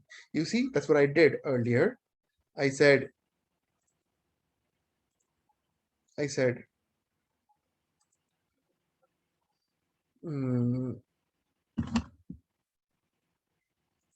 over here, I said, add a student. That's a parameter. I'm passing on a student object so that I can make a quick calculation and then add the information inside this guy.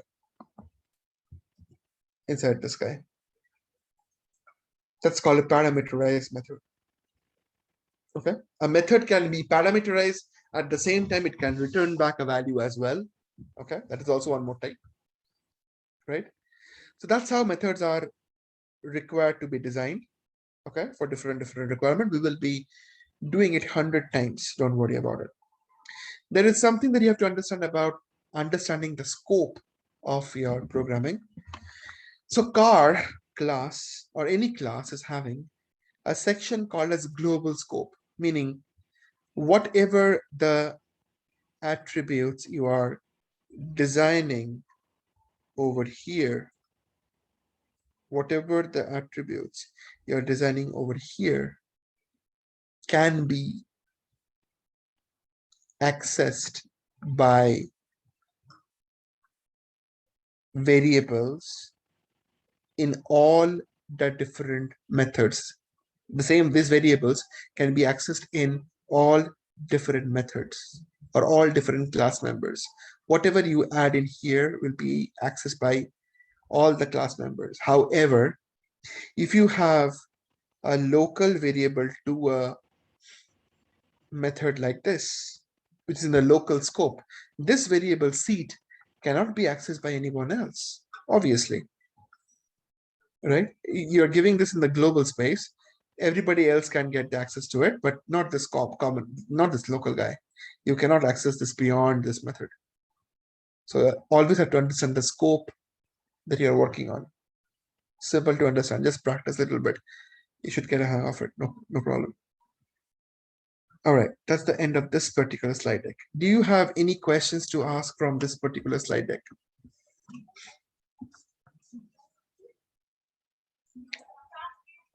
Any questions?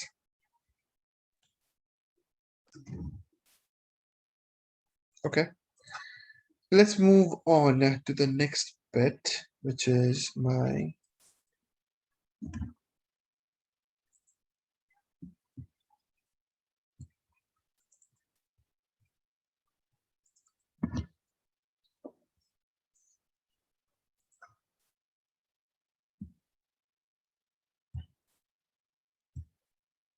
okay. I've given some understanding in this video about Selenium WebDriver. What is Selenium WebDriver? How does it work? Please take a look into it. Okay, let me see what else I have to cover here. Okay, nothing much. Let me quickly finish this. How does the Selenium work? We have to understand that. Firstly, let's try to understand how to install Selenium. It's very simple to do it. You go to the site called selenium.dev. Once you're in here, go to downloads. You have this guy, latest stable version 3.141.59. Click on this.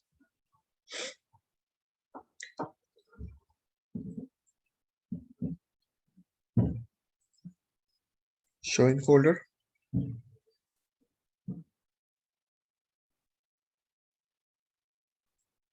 Okay, I think it's still not downloaded. Anyway, once you're downloading this, it will take some time to download. Sometimes it takes some time to download. Let me actually cancel this. No need. I already have it.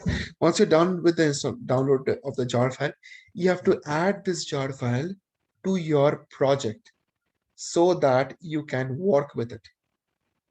Okay. So how do you do that? Simple. Let me create a new package here.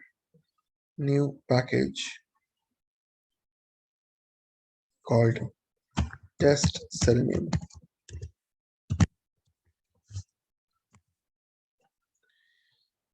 In this package, test Selenium package, what do I do? New class Selenium test.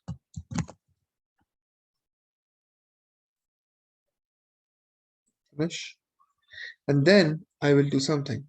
That is, I will add up that jar file here. So Java properties, build path. Inside this, you add in your jar file. How do you do that? Inside this jar, again, one more time, properties, Java build path. Inside this, under the libraries, under not module path. I know if you look at my video, I have done this in the video, which I have to remove it. Okay. It's not in the module path, it's in the class path. I actually have fixed it later on. If you watch the full video, you will see that I have added this to the class path, not in the module path. So in the class path, you say add external jars. That's where you have to add in the jar file. So C drive,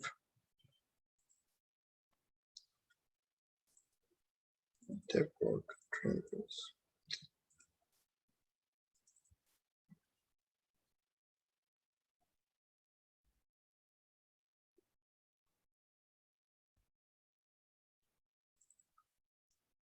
That's the one.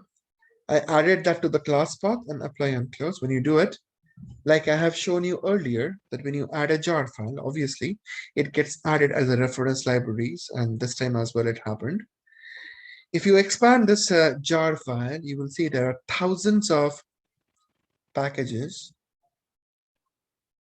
Okay, and in these packages you have thousands of class files, dot class files. Someone like you and me, they have created thousands of Java classes and then package them together to create one single library, which is the Selenium standalone Java library. Okay, this one library is good enough to deal with Selenium grid. That means that will help you to perform parallel execution, as well as all the other Selenium activities you can do with it. This is just one configuration you have to do. Okay. Now, once you're done with that, you can start writing your code. You can say, I want to create a main method.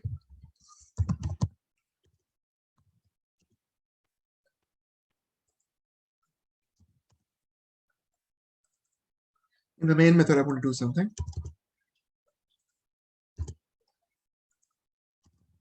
I want to say Chrome Chrome driver Chrome equals new Chrome driver.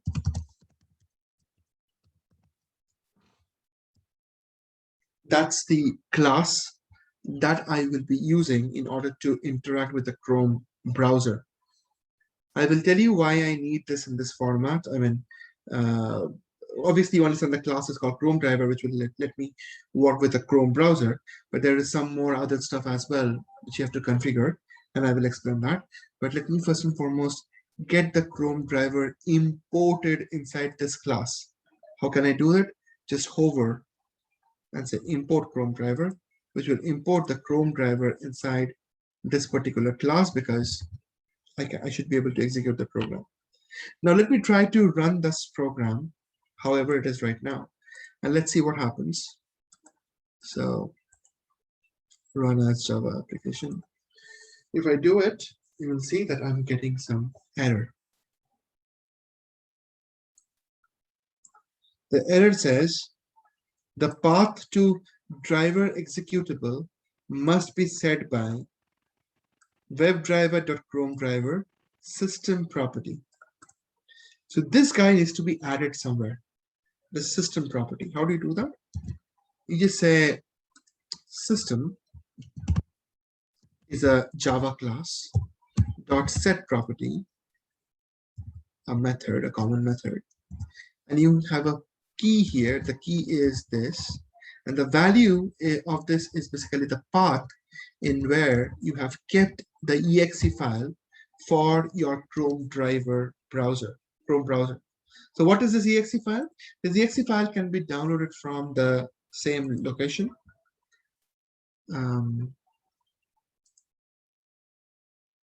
Under downloads, if you scroll down to the browser section, here, if you expand this, you will see Chrome.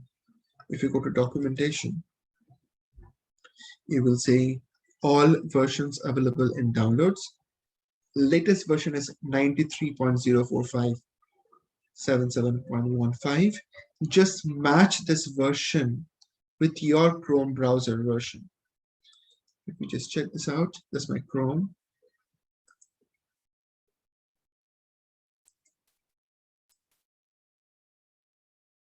Oh, sorry, this is not Chrome.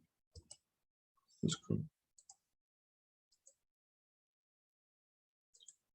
So the one that I have is 92.451, whatever, right?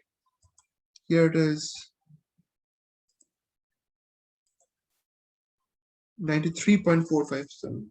So I don't really need to download this guy anymore, because in my system I have the version that I have is good enough. So my last stable version worked out well. So I'm not really changing it anymore. That is that. Okay. So once I have this in place, how does Selenium work is what you have to understand. By the way, let me just set it up. Let me set up this path. So it is here. C drive, table drivers, Chrome driver. Okay, that's the location. So you copy this path wherever you're keeping your Chrome driver, paste it here within the quotes, and say Chrome driver dot exe. Okay, Chrome driver.exe. That's it. And then let's try to run it.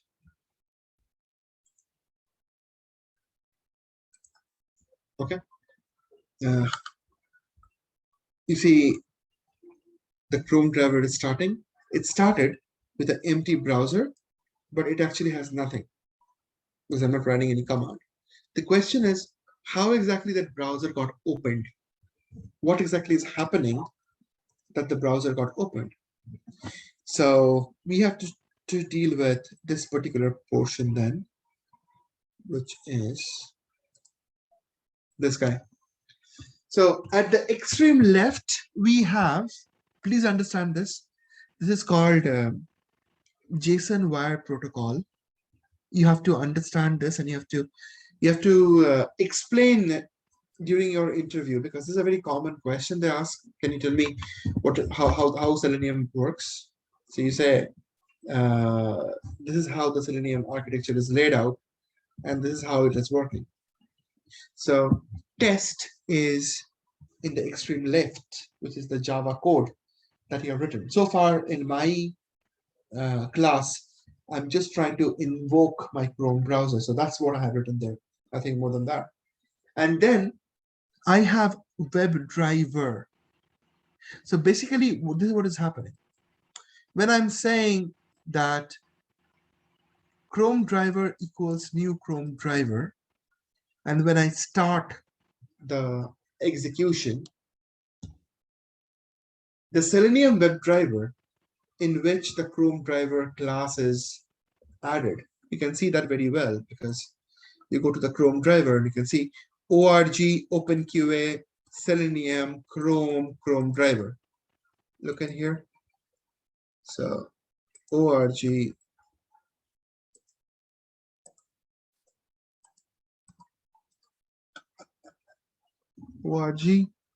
OpenQA, Selenium.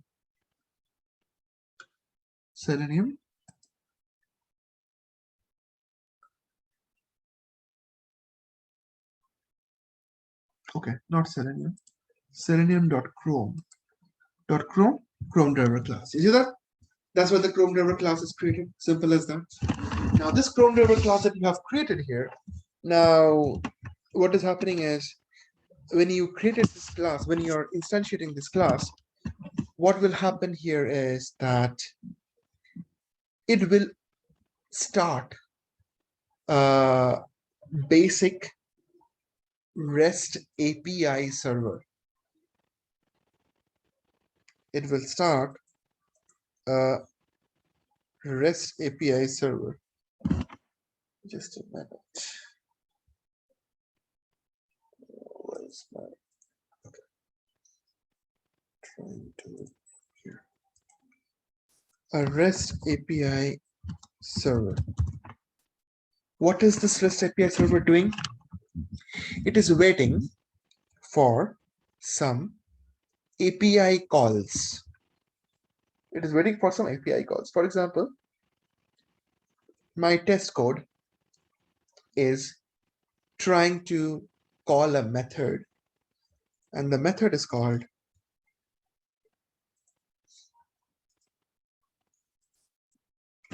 Chrome. I will name it as a driver instead of Chrome. That's a driver. Driver dot get, and let's say so.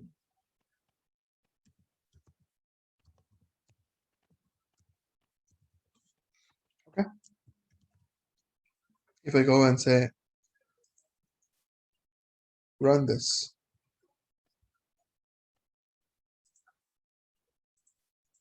you will see that the browser opens and amazon.co.uk starts.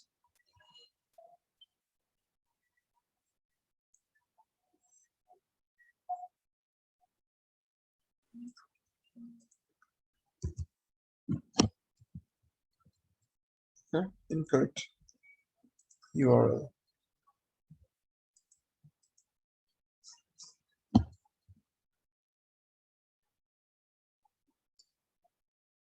All right, that opens perfectly fine. How exactly it is working? Get is a method. When you are calling a get method with the help of the driver object, driver dot get, there is a particular way in which the command or the instruction behind this get method is supplied to the REST API server. That process of sending information from one end to the other end is called as JSON wire protocol. But why it is called JSON wire protocol? Because in current times, JSON is the best possible option to transfer data between two different entities. What is JSON? JSON means JavaScript Object Notation. And we will talk about this in details later on when we understand about REST API and REST Assured framework and everything. But JSON is basically a data format. Okay, if you look into it, if you just Google it, it's available everywhere. Say JSON, not JSON to Google, just JSON. JSON images. Let's see. Okay, JSON means, come on.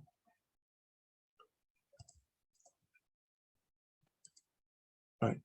So JSON means JavaScript Object Notation. All right. You can see that in JSON, the data is created or stored in a specific format. It looks complex, but it's not. It's very simple to understand once you get a hang of it. You can see that the JSON is having the data in a key value pair format. So the key of this particular JSON looks like to be rules, and the value of this object of this particular rules key is an object. You see, there is a bracket, and obviously the bracket is ending somewhere. So that whole guy is as the object. Now, inside the object, there is one more key, but that key is holding an array. For example, align is a key, but the align key is holding an array from here to here. So it holds the array information like false, parameters, arguments, statements. They're all the information going inside the aligned value. Okay. Again, there's another value key called ban, and there is an array. So basically, using JSON, you can pretty much transfer everything. You can transfer an object, you can transfer an array, you can transfer numbers, you can transfer strings, anything. You see, this is an array. This is a normal JSON with a key called class name, and then it is a Boolean value, right? You can transfer Boolean. So JSON is a very, very renowned format to transfer data between two different entities. Let's check up something else. Okay, look at this guy. So result is a object. I mean, is a key, and then the value of the result is an array, square brackets, right?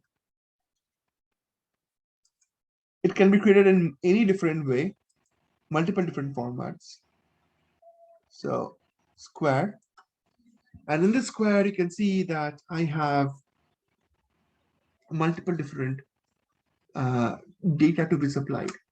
Okay, that's a square, meaning it is an array. Inside this array there is an object, this whole object, or there could be multiple objects. Each and every object again is having an array. In this array there are so many different objects. It's a complex one. I'm not saying that it's a simple one, it's a complex one, but you have to just understand the story just by looking at the format. Okay. However, let's not really dig into it. We will talk about JSON later on. The point here I'm trying to make is just one thing. That is, the data or the instruction between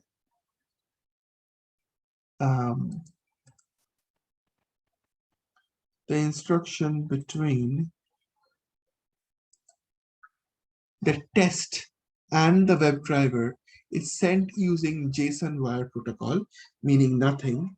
The instruction is being sent in a JSON format to the REST API server that you have seen earlier, right? Let me get back there. Okay. Once it hits the REST API server, it then takes it to the next level. That is where we have our browser driver. This is our browser driver.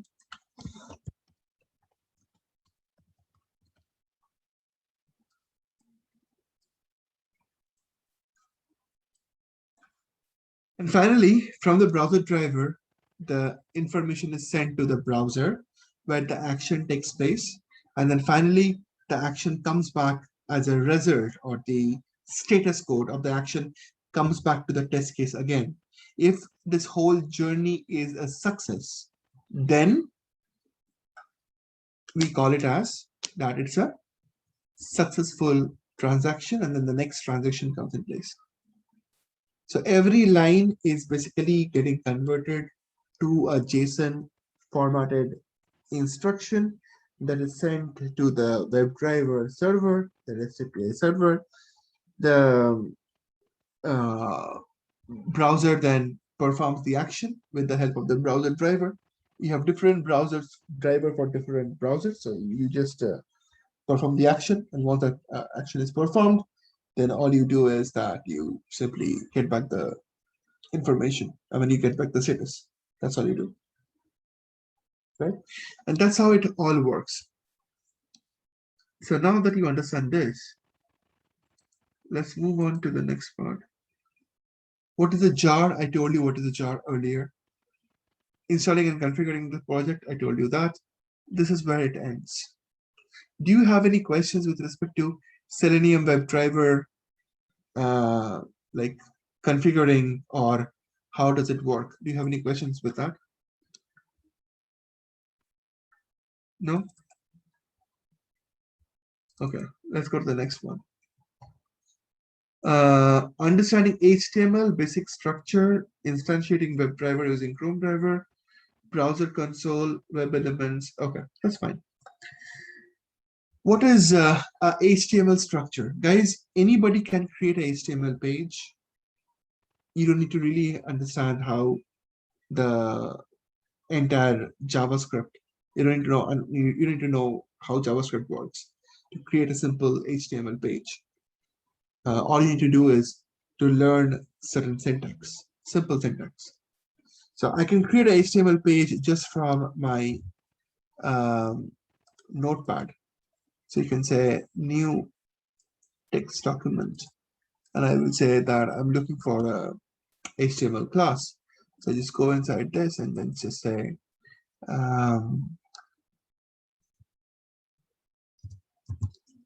HTML.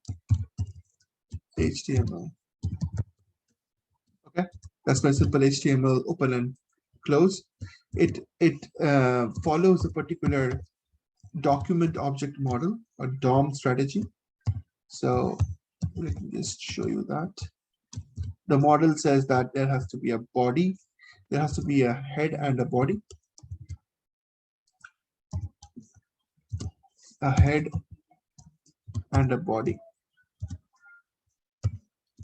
Okay. Within the head, you can keep multiple different things like the location of the CSS file, the location of the JavaScript file, but also you can keep something called as a title.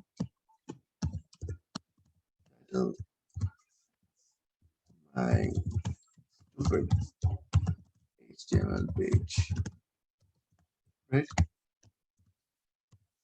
A title. And then inside this body, I can go ahead and create a number of components that I'm trying to show. Maybe an input box. Right now, all I am trying to make you understand is that there are different type of HTML tags, and each and every tag can have multiple different type of attributes. And that is all you need to understand so that you can independently create object locators. Okay. So input, name of the input is, say, first name. And I'll give span here. All you need to know here at the stage is just the tag names. Believe me, nothing more than that. Span. So I'm just creating an input tag and then a span before that. I'm going to add a BR tag. BR is nothing but a line break. And then just repeat the process again. Last name. Last name.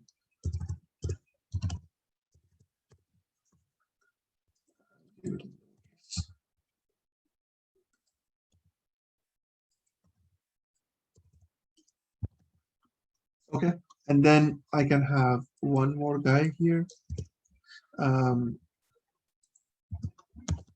Type equals text.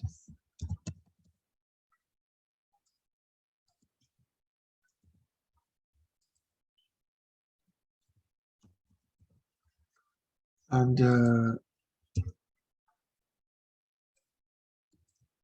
say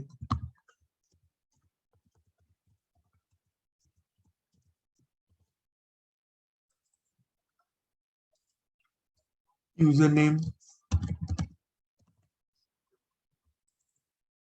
Username.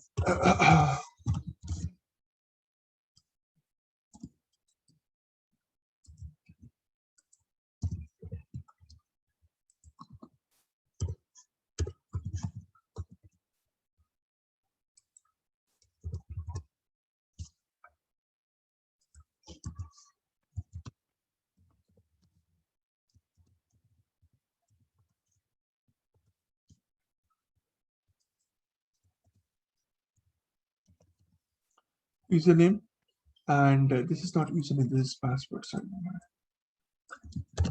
Password. And here it is, type is password. Okay. I create a simple HTML page. Let me, this is a text file. Let me convert this to HTML. Your input name is username for password. Yeah, my bad. So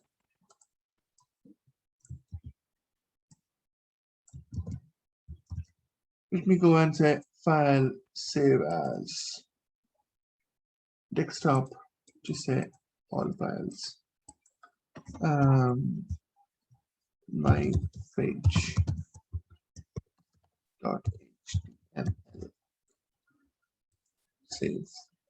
All right, let's find my page. Open this up. Okay, I didn't give that span here. Open with notepad. I missed out something. Span. Right. Now let's open this guy again. Right. So you can see that first name, last name, username, password. I have just simply created 4 different guys, and I just created just from a simple text file. So basically, HTML can be created from anywhere, and the HTML that you see in the actual web application, it looks more fancy. It can let you do multiple different tasks, and that is possible because HTML is not only the component that is required for your web page to be active. You need 3 components here for your web page to be active, which is HTML. Then you need CSS to make it look the way it is. I mean, to make it look pretty. And then finally, you need JavaScript to provide the activity, right? So you want to perform when you click on a button, you want to upload a file, right? The structure of the button can be designed by HTML. The look and feel of the button can be designed by CSS. And the functionality that when you click on the button, it opens up a window, and then you attach a file and you upload it. That part is done with JavaScript. Okay, so that's how things are working. You can see something here that the first name that I add in here is a text. The text. You see that? It's a password. Why is that? Because if you look at my page, you will clearly see that there is something called as attributes. You see this names, first name, last name, username, password. In this occasion, they have no significance, but the type attribute definitely makes it a different guy, meaning the type equals text, meaning it's a text box. The tag is input, and the attribute type is equals to text, means it's a text box. The tag is input, the attribute type is equals to password, means it's a text field with field masking enabled. Again, it's a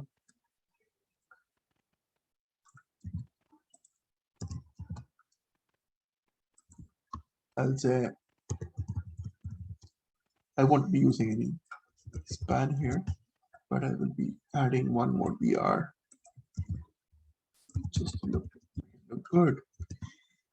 And then input, name is nothing, type is submit.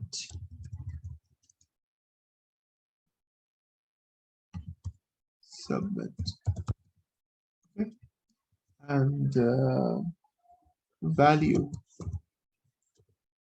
equals to click here. Okay, let's just refresh this page. You see that I created a button. So if you notice, same input tag is being used in multiple places as different guys. Why is that possible? Because the type name, the type is the information I have kept on changing, right? So this type is submit over here and the value is click here, which is why you see the button. This button has no functionality. Why?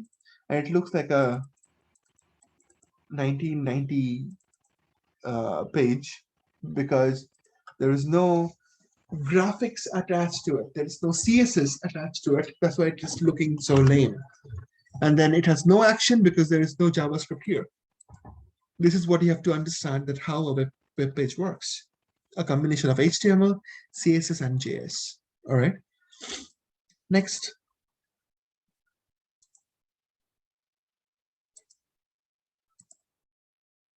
HTML tree. Yeah, okay. So you see there is a header tag where you have a title. In the body, you keep your actual element that you want to show it to the user. Then let's talk about something called as understanding browser dev tools. Okay. What are browser dev tools and why do I even care? Let's talk about that. Understanding HTML tags, HTML attributes, finding an element, inspecting an element. Okay. So what is a dev tool and why do you care? Dev tool is going to be your bread and butter, okay, in this world of automation. We will be inspecting the applications over and over and over again so that we can know that what kind of components I have to deal with. Example, let's go to not Amazon, let's go to Hostel World.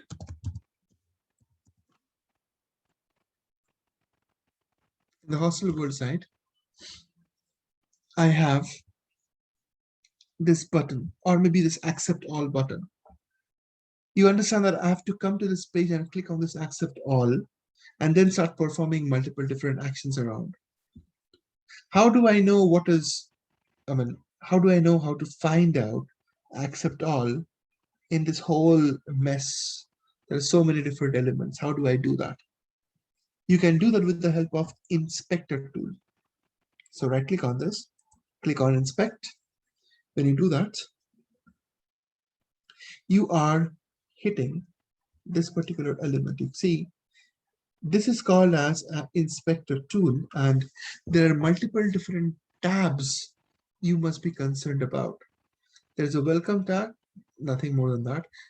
Elements tab is basically showing you everything about that page, all the components and everything about that page. So this guy is basically a div. You see that? This whole section is a division.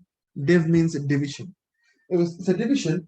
Inside that division, I have multiple different sectors. You can see division, and then if you go down, if you keep on going down, you see HTML always follows a structured like layout. You see, it's a div. If you expand that, there are childs. Okay, this is a div, then this is a child. Okay, and the child is also a div. If I go inside this, there is also a div again. You can see, as soon as I go down, things are getting highlighted, which will make you understand that which particular component you are actually trying to interact with. So div ID, and then you have div ID. Okay, div, and then the attribute name is ID. ID equals trust consent track. Here the ID name is trust consent content, right? If you go down even further, look at this. So ideally it boils down to this section, div ID trust consent content. Inside that there are two different sections. My motive is to basically make a click on the button, but they have divided, the developers have divided in two different sections. One is a div on the left hand side. Another one is a div with a button. If you expand this, it has a button over here. not directly inside that, but there's a div and then there's a button. So ideally, you need to somehow figure out how to reach out to this button so that you can perform a click on into it. You can inspect about this whole page using elements tab. Okay, you can see when I'm highlighting, when I'm hovering my mouse in a particular element, it's getting highlighted in the page, which means we are in the right track. Okay, that's the elements. Then we have another tab here called console. In this console tab, basically the developers try to debug the application in the console tab. We are not really going to do anything over here in the whole course. Console tab is basically letting the developer know if there is any kind of issue with the application, and this guy will tell you, this console tag will tell you that if there is any kind of exceptions or whatever, right? That's the console tag or tab. And the next one is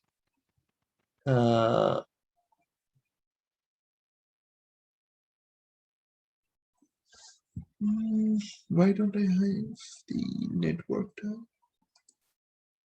These are sources. Actual application source can be found. I mean, some of the elements which are publicly available, those informations are there.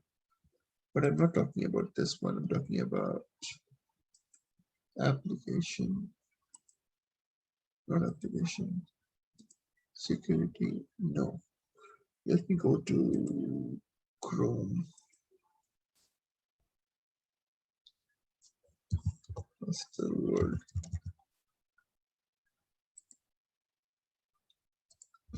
Okay, in here, let me see. No, it is showing a different page now. Anyway, that's the point. The point is inspect.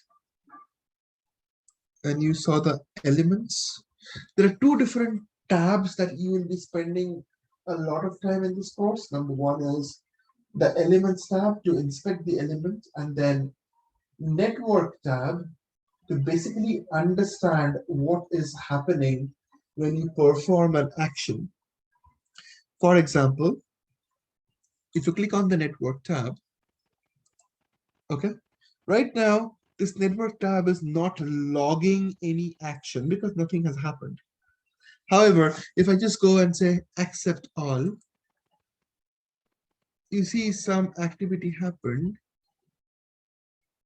but it is not catching. Just a minute. There's, let me open it up again. Network tab.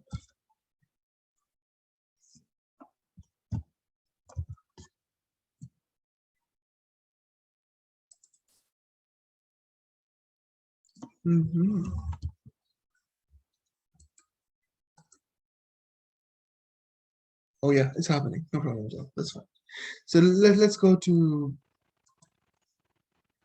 the right here. Okay.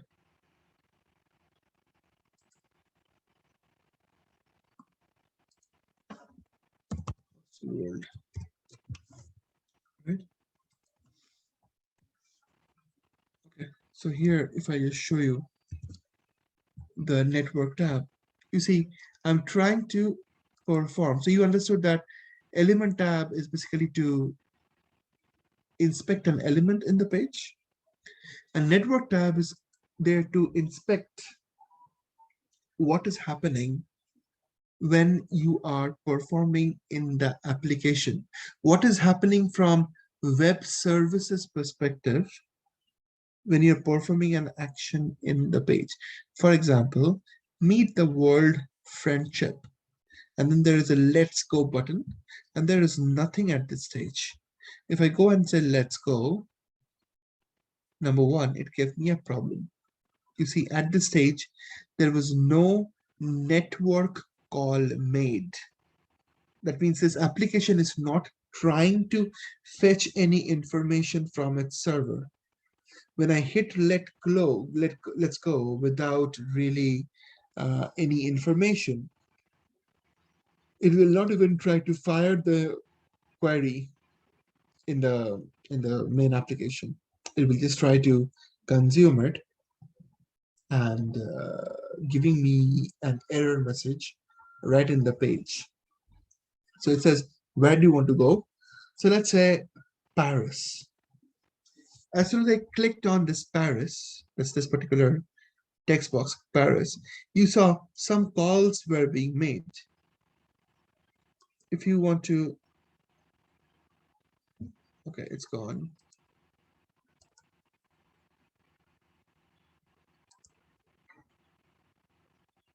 It shows Dublin. Okay, so I can either add a new value called London.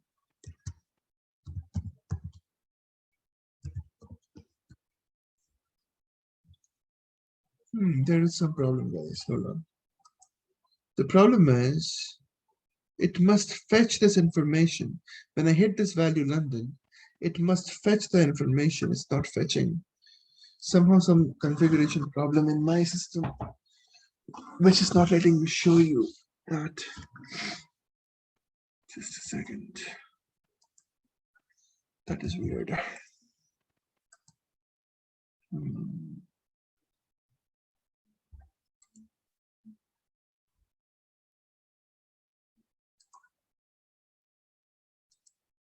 I'm trying to show you something.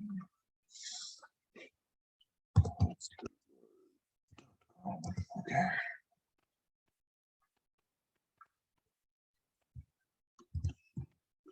Some configuration problem otherwise. Fetch all. Okay. I said all.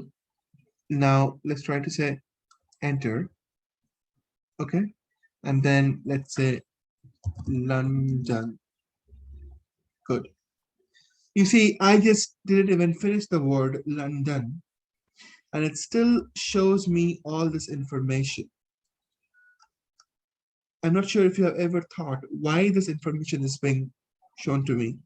Obviously, the server is clever enough to understand what exactly I'm looking for, and then it is able to suggest some information.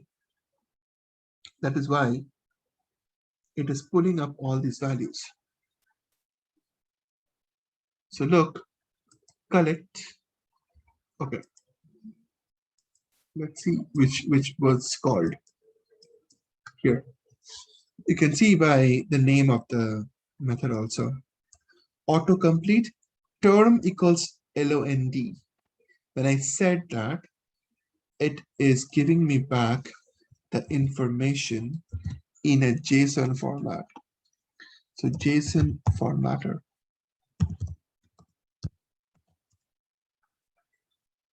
If I open this up,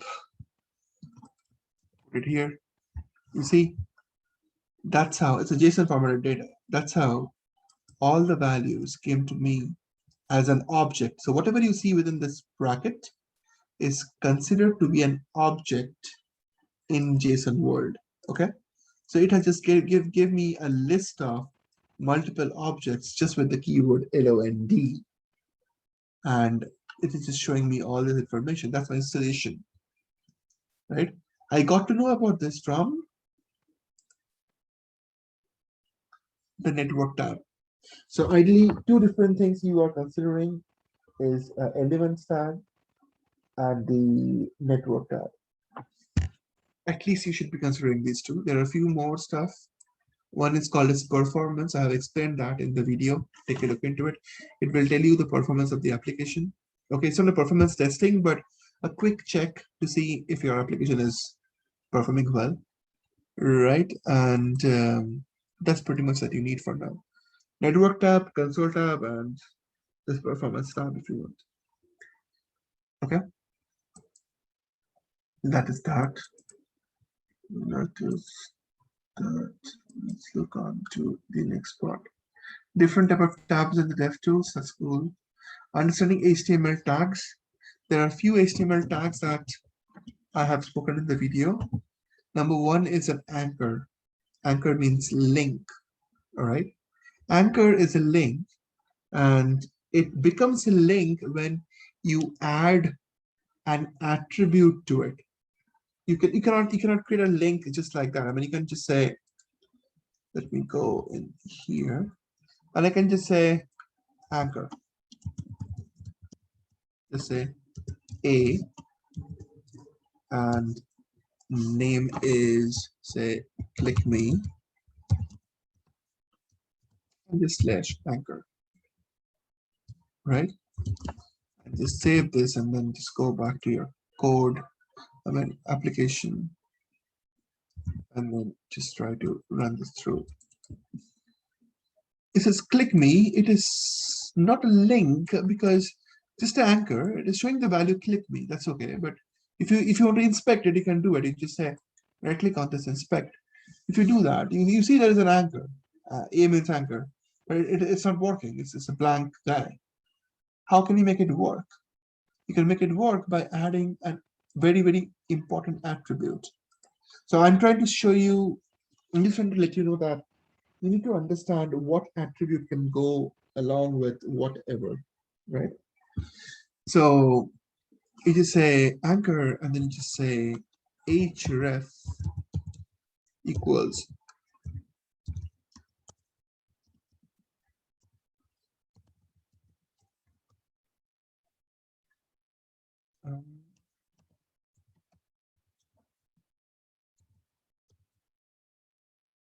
okay, that's my href. And then if I save it and then reload this, I get a link, click on this, I should be able to redirect to Visual QA. Meaning, you need to know what value can go, or what tag, what attribute can go along with which tag. You have to definitely understand that. Okay, so that is there. What else we have?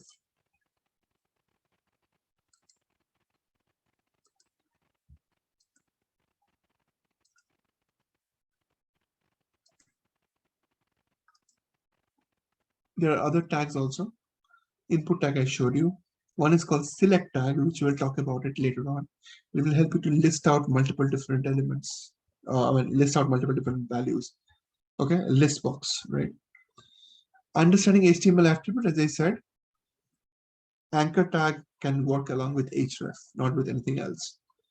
Type is an attribute that will control that an input tag will be a button or text field.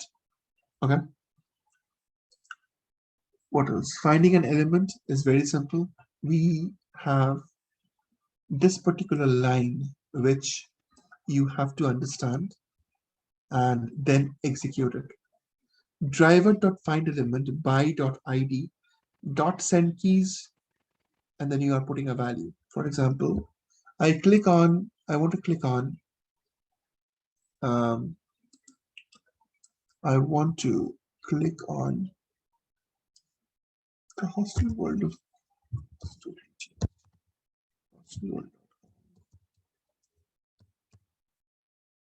No, this page is fine. So I basically want to click on this particular accept all button. Accept all button is having an ID called as trust e-content button. Good stuff. So I want to show you something. How do you find an element? Let me call hostelworld.com. That is number one.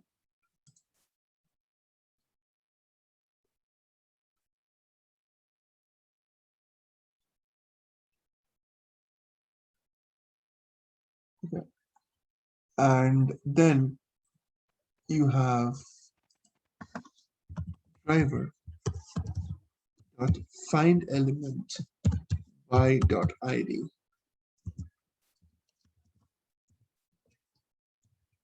dot click.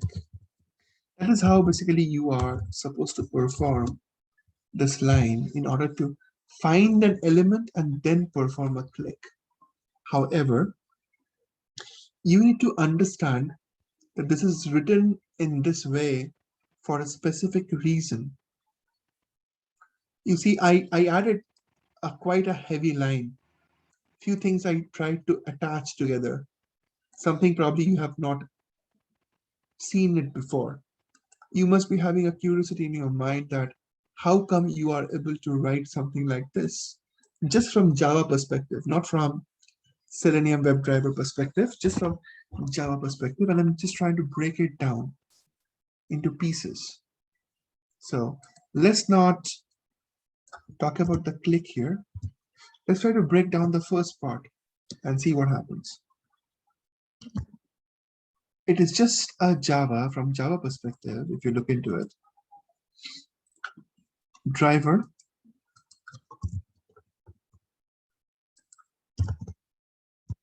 I'll break it down to step-by-step elements so that you can understand. That's it. So the one line I broke it down into multiple steps so that I can show you that how each and every component is working together. Driver is nothing but the web driver, right? The web driver, the Chrome driver. So that's my Chrome driver.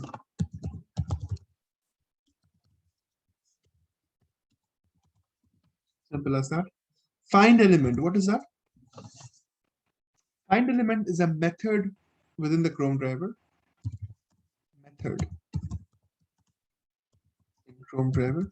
Actually, it is not in Chrome driver. I will tell you the whole logic later on, but for now, just follow my lead. This method is not in Chrome driver, but it is basically in another class called as a remote web driver.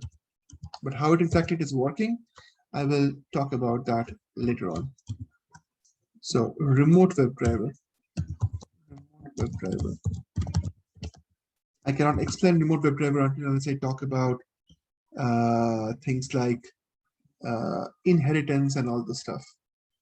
So if you go to my side, in the next one, I have spoken about inheritance. So after this, I can really talk about other stuff, but not now. Now you have by ID trust content. Okay, this is the method in Chrome or remote web driver. So this find element method is accepting a by object. Okay, this method is accepting a by object. You see, in the morning I showed you the method add student was accepting the student object. Similarly, here find element method is accepting a by object. So that's why I'm saying by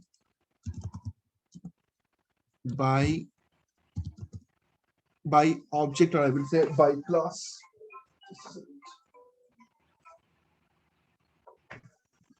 By class, right? Or instance, I can say. All right. And then inside the by class, there is a method called as ID, right? You see, by.id. ID is a method inside the by class, and it is being attached with the dot operator.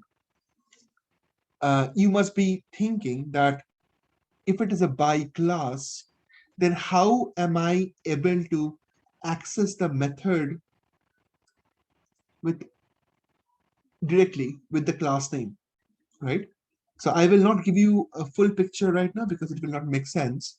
So far you have seen me doing this. You're saying car auto equals new car,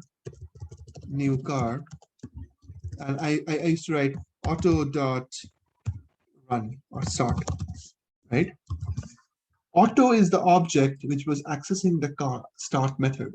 Car class was not accessing the method start, but in this case it is different. In this case, you see, by is a class. By is a class, okay, which is accessing the method called ID. Why is that and how is that?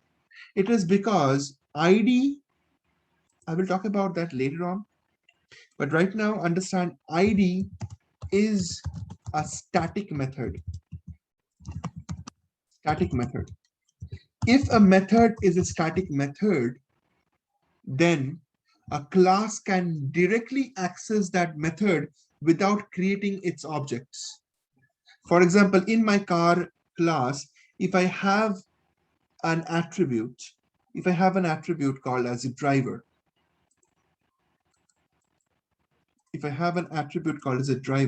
which is static. So for example, you will write it like this: string static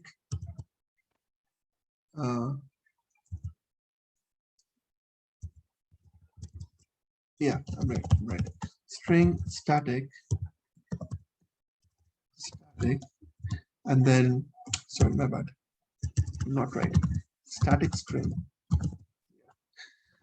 string name or driver. Okay. If I have a variable like this, static string driver, right? Driver means the car driver, right?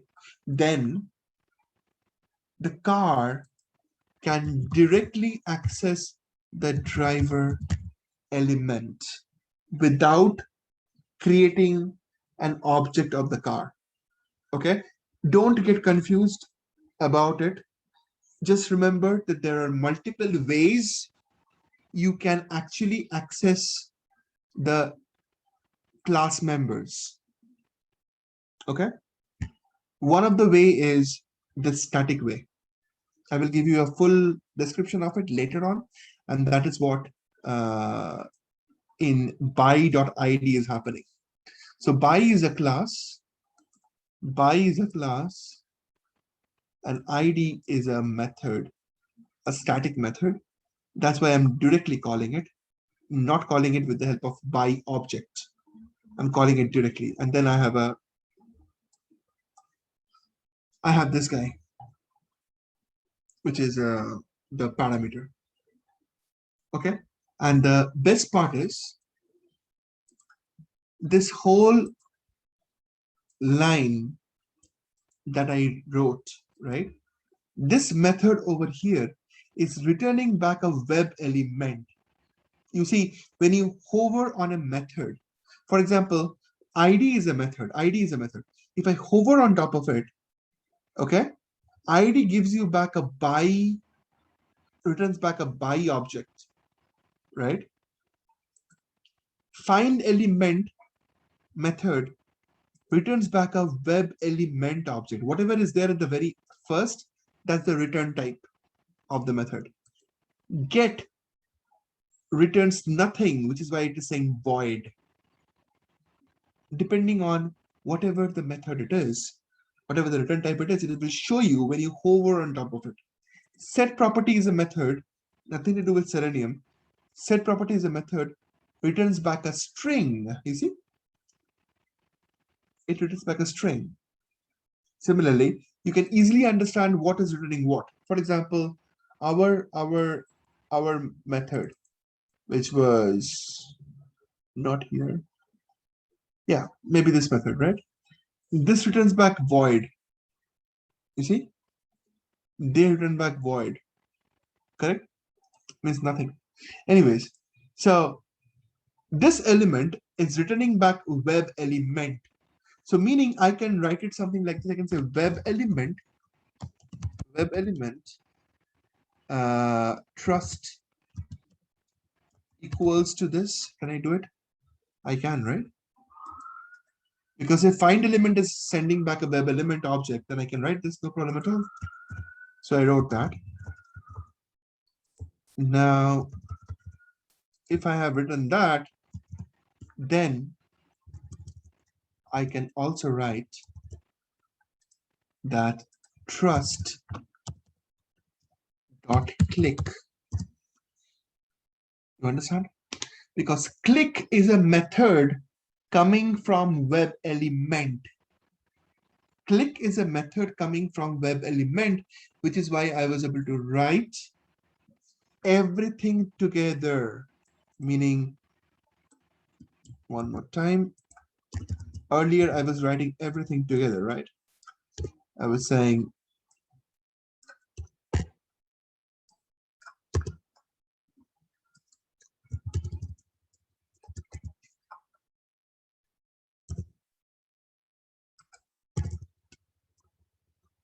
by.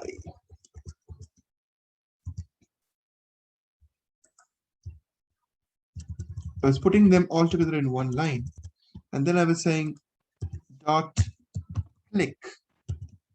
How did that happen?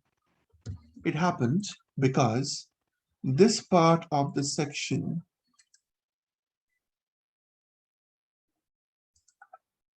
is resulting to web elements, and the click method, and the click is a method within the web element. That is why I am able to stitch this whole line together.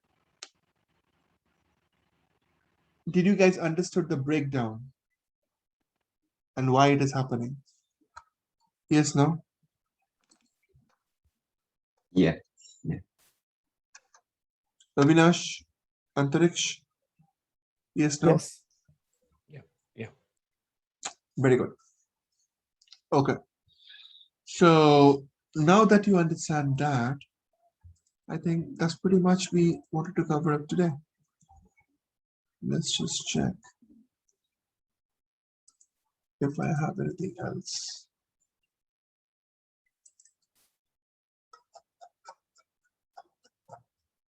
No. Inspecting element, finding an element, I showed you that. Inspecting element, let me try to talk about this next week. Why? Because it has a lot to really, I mean, for now you can do something like this. You can just write some basic commands with the inspection method that I will show you right now. 2 minutes.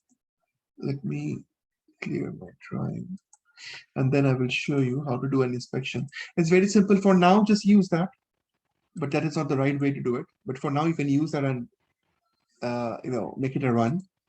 So, for example, you want to take the XPath of this guy, okay? Or you want to take the locator of this guy, the accent button.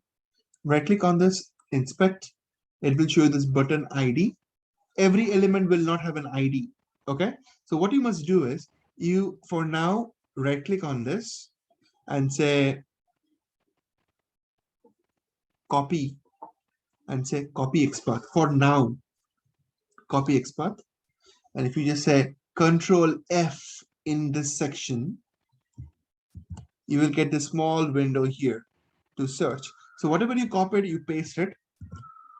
And you can see when you pasted it, it is basically pointing to the same button, meaning you are good. You can use this XPath inside your element, not as an ID. You will do it like this. You will say dot XPath. Okay? XPath. And then you just add in the value that you copied from your browser. For now, you can do this, but this is not the right way of doing it. Okay, and I will show you how to write your custom XPath, and that's what you will be learning. There are so many things to learn, but let's try to take it step by step. Okay, so for now, that's all I wanted to cover. In the next week, we have conditional statements. We have constructors, overloading, overriding, polymorphism, and then learn locator strategies, absolute XPath and relative XPath. And the week number 4 will run completely on XPath itself.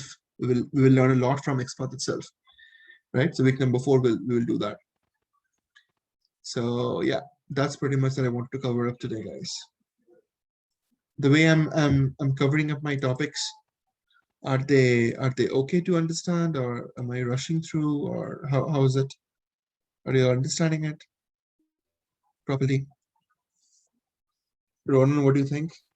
Yeah, no, I've followed it so far. I think you should practice the stage to implement some things you're showing us.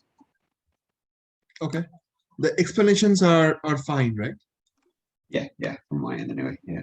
Okay, fine. Okay. What about Antariksh, Avinash? Yeah, it's fine. Okay. Avinash? Yeah, one question. So I can see here week 4 covers polymorphism and inheritance and things like that. A while ago you showed array lists, and you said you Mhm. will talk about it later. When would Yes. topics like that be covered? Okay. So guys, I am right now building the whole stage for you.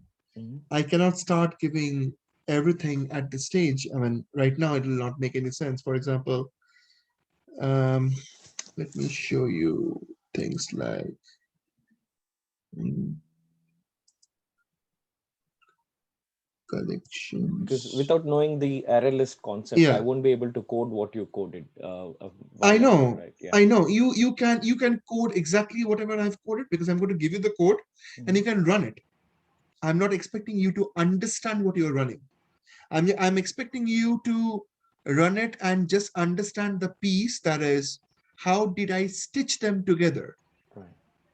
Just that part. How exactly array list is running, that part is not something that I should be covering now because there are so many other things to really talk about. So you see in week number 7, you have Java collections and Selenium actions. That's where I'm covering the array list, Okay. right? And similar topics. Yeah. Okay. Okay. Yeah. So at this stage, whatever I just code in the morning, that part is pretty much very simple, as simple as a normal array. But I use the array list there because array list can dynamically grow. I don't want you to really understand how array list dynamically grows, but just you can just understand that I am trying to take 2 different entities together in one place and creating multiple students and pushing them to a list, and the list is growing. Okay, you can just follow that simple part. Okay, just tell me something. Whatever I have written over here in terms of okay, over here in terms of this this simple if statement, for example. Did you get this part? Yeah. Okay, did you get this part then? Yeah. The method name is called add, which is a part of a list object, which will let me add a student to that list. And when I was debugging, you can just revisit the video. When I was debugging, you saw me that I was able to add one student at a time because the method add student was called 3 times right here. Yeah. 3 times. And then I was able to add one student at a time inside that list. Once I'm done with that, then I am performing a get method, which will let me fetch all the information. I have set the information. I've set the value inside the list. And I want to retrieve that value from that list. So how do I do it? I ran it through a loop. The loop is running it's a for loop. It's a simple for loop. In the for loop, I'm saying the size of the list is dot size method. So basically there are 3 methods I have used from the list. Number 1 is a dot add. Number 2 is dot size, and number 3 is dot get. Those 3 methods I have used out of a list object. But if you actually want to understand a list, look at how many methods it has. Add all, clear, contains, equals is not from list, but get, index of, is empty, iterator, hundreds of them. Remove. I cannot talk about all of them right now. It will not make any sense. Absolutely. Yeah. So I'm just talking about only 3 of them just to run the show. Let's run the concept, just to go through the concept of this class and then attaching them together. Yeah, So sure. for now, you can just quickly do a Google search, or if you ask me, if you're not able to get it, I can still talk to you about it. Okay, so 3 methods: add, size, and get is what I have used here, right? To print the values. I will actually copy this right now. Show Explorer.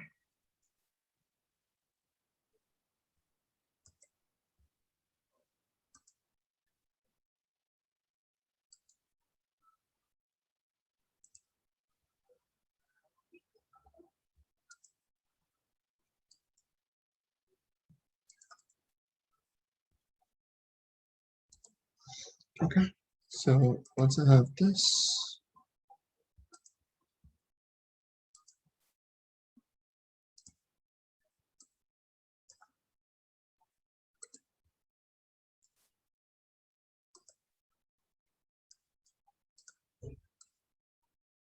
I'm uploading this in the channel so that you can take a look into it. And guys, I'm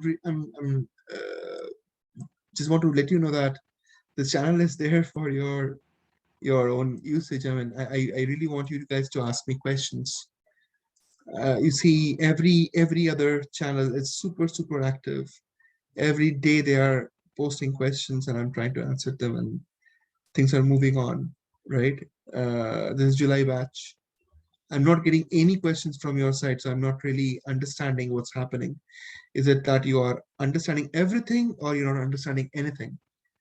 I need to get that part. I'm not getting any questions here. Any questions? I don't know. Why is that? So please respond back. Please not respond back. You have to be proactive. You have to ask me questions. Only then it will make sense to you. I mean, you will ask me questions only when you are spending time during your week to complete the assignments, right? You see, every of these guys, whoever I'm talking about, this July batch, they are also full-time working, right? And still they are able to ask me questions, they're able to submit the assignments. So we need something similar that will show me that you are actually putting that effort. Because without effort, nothing can happen. So please ask me questions. Don't wait for the 11th hour to ask me questions. You know, just send a text. You know, in the middle of the week. Try to book a call with Gagan if you're stuck. So please go. You know, make it going. Otherwise, no point. All right. So that's the zip file for today, and let's come back next week. I'll talk about the polymorphism, as I said. Again, I'm saying, don't take my live class as the prime class. This is not the prime class. This is the revision class.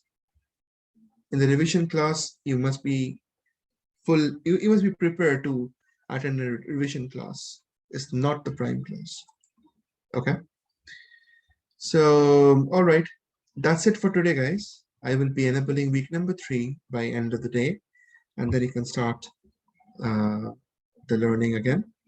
And see you next week, same time.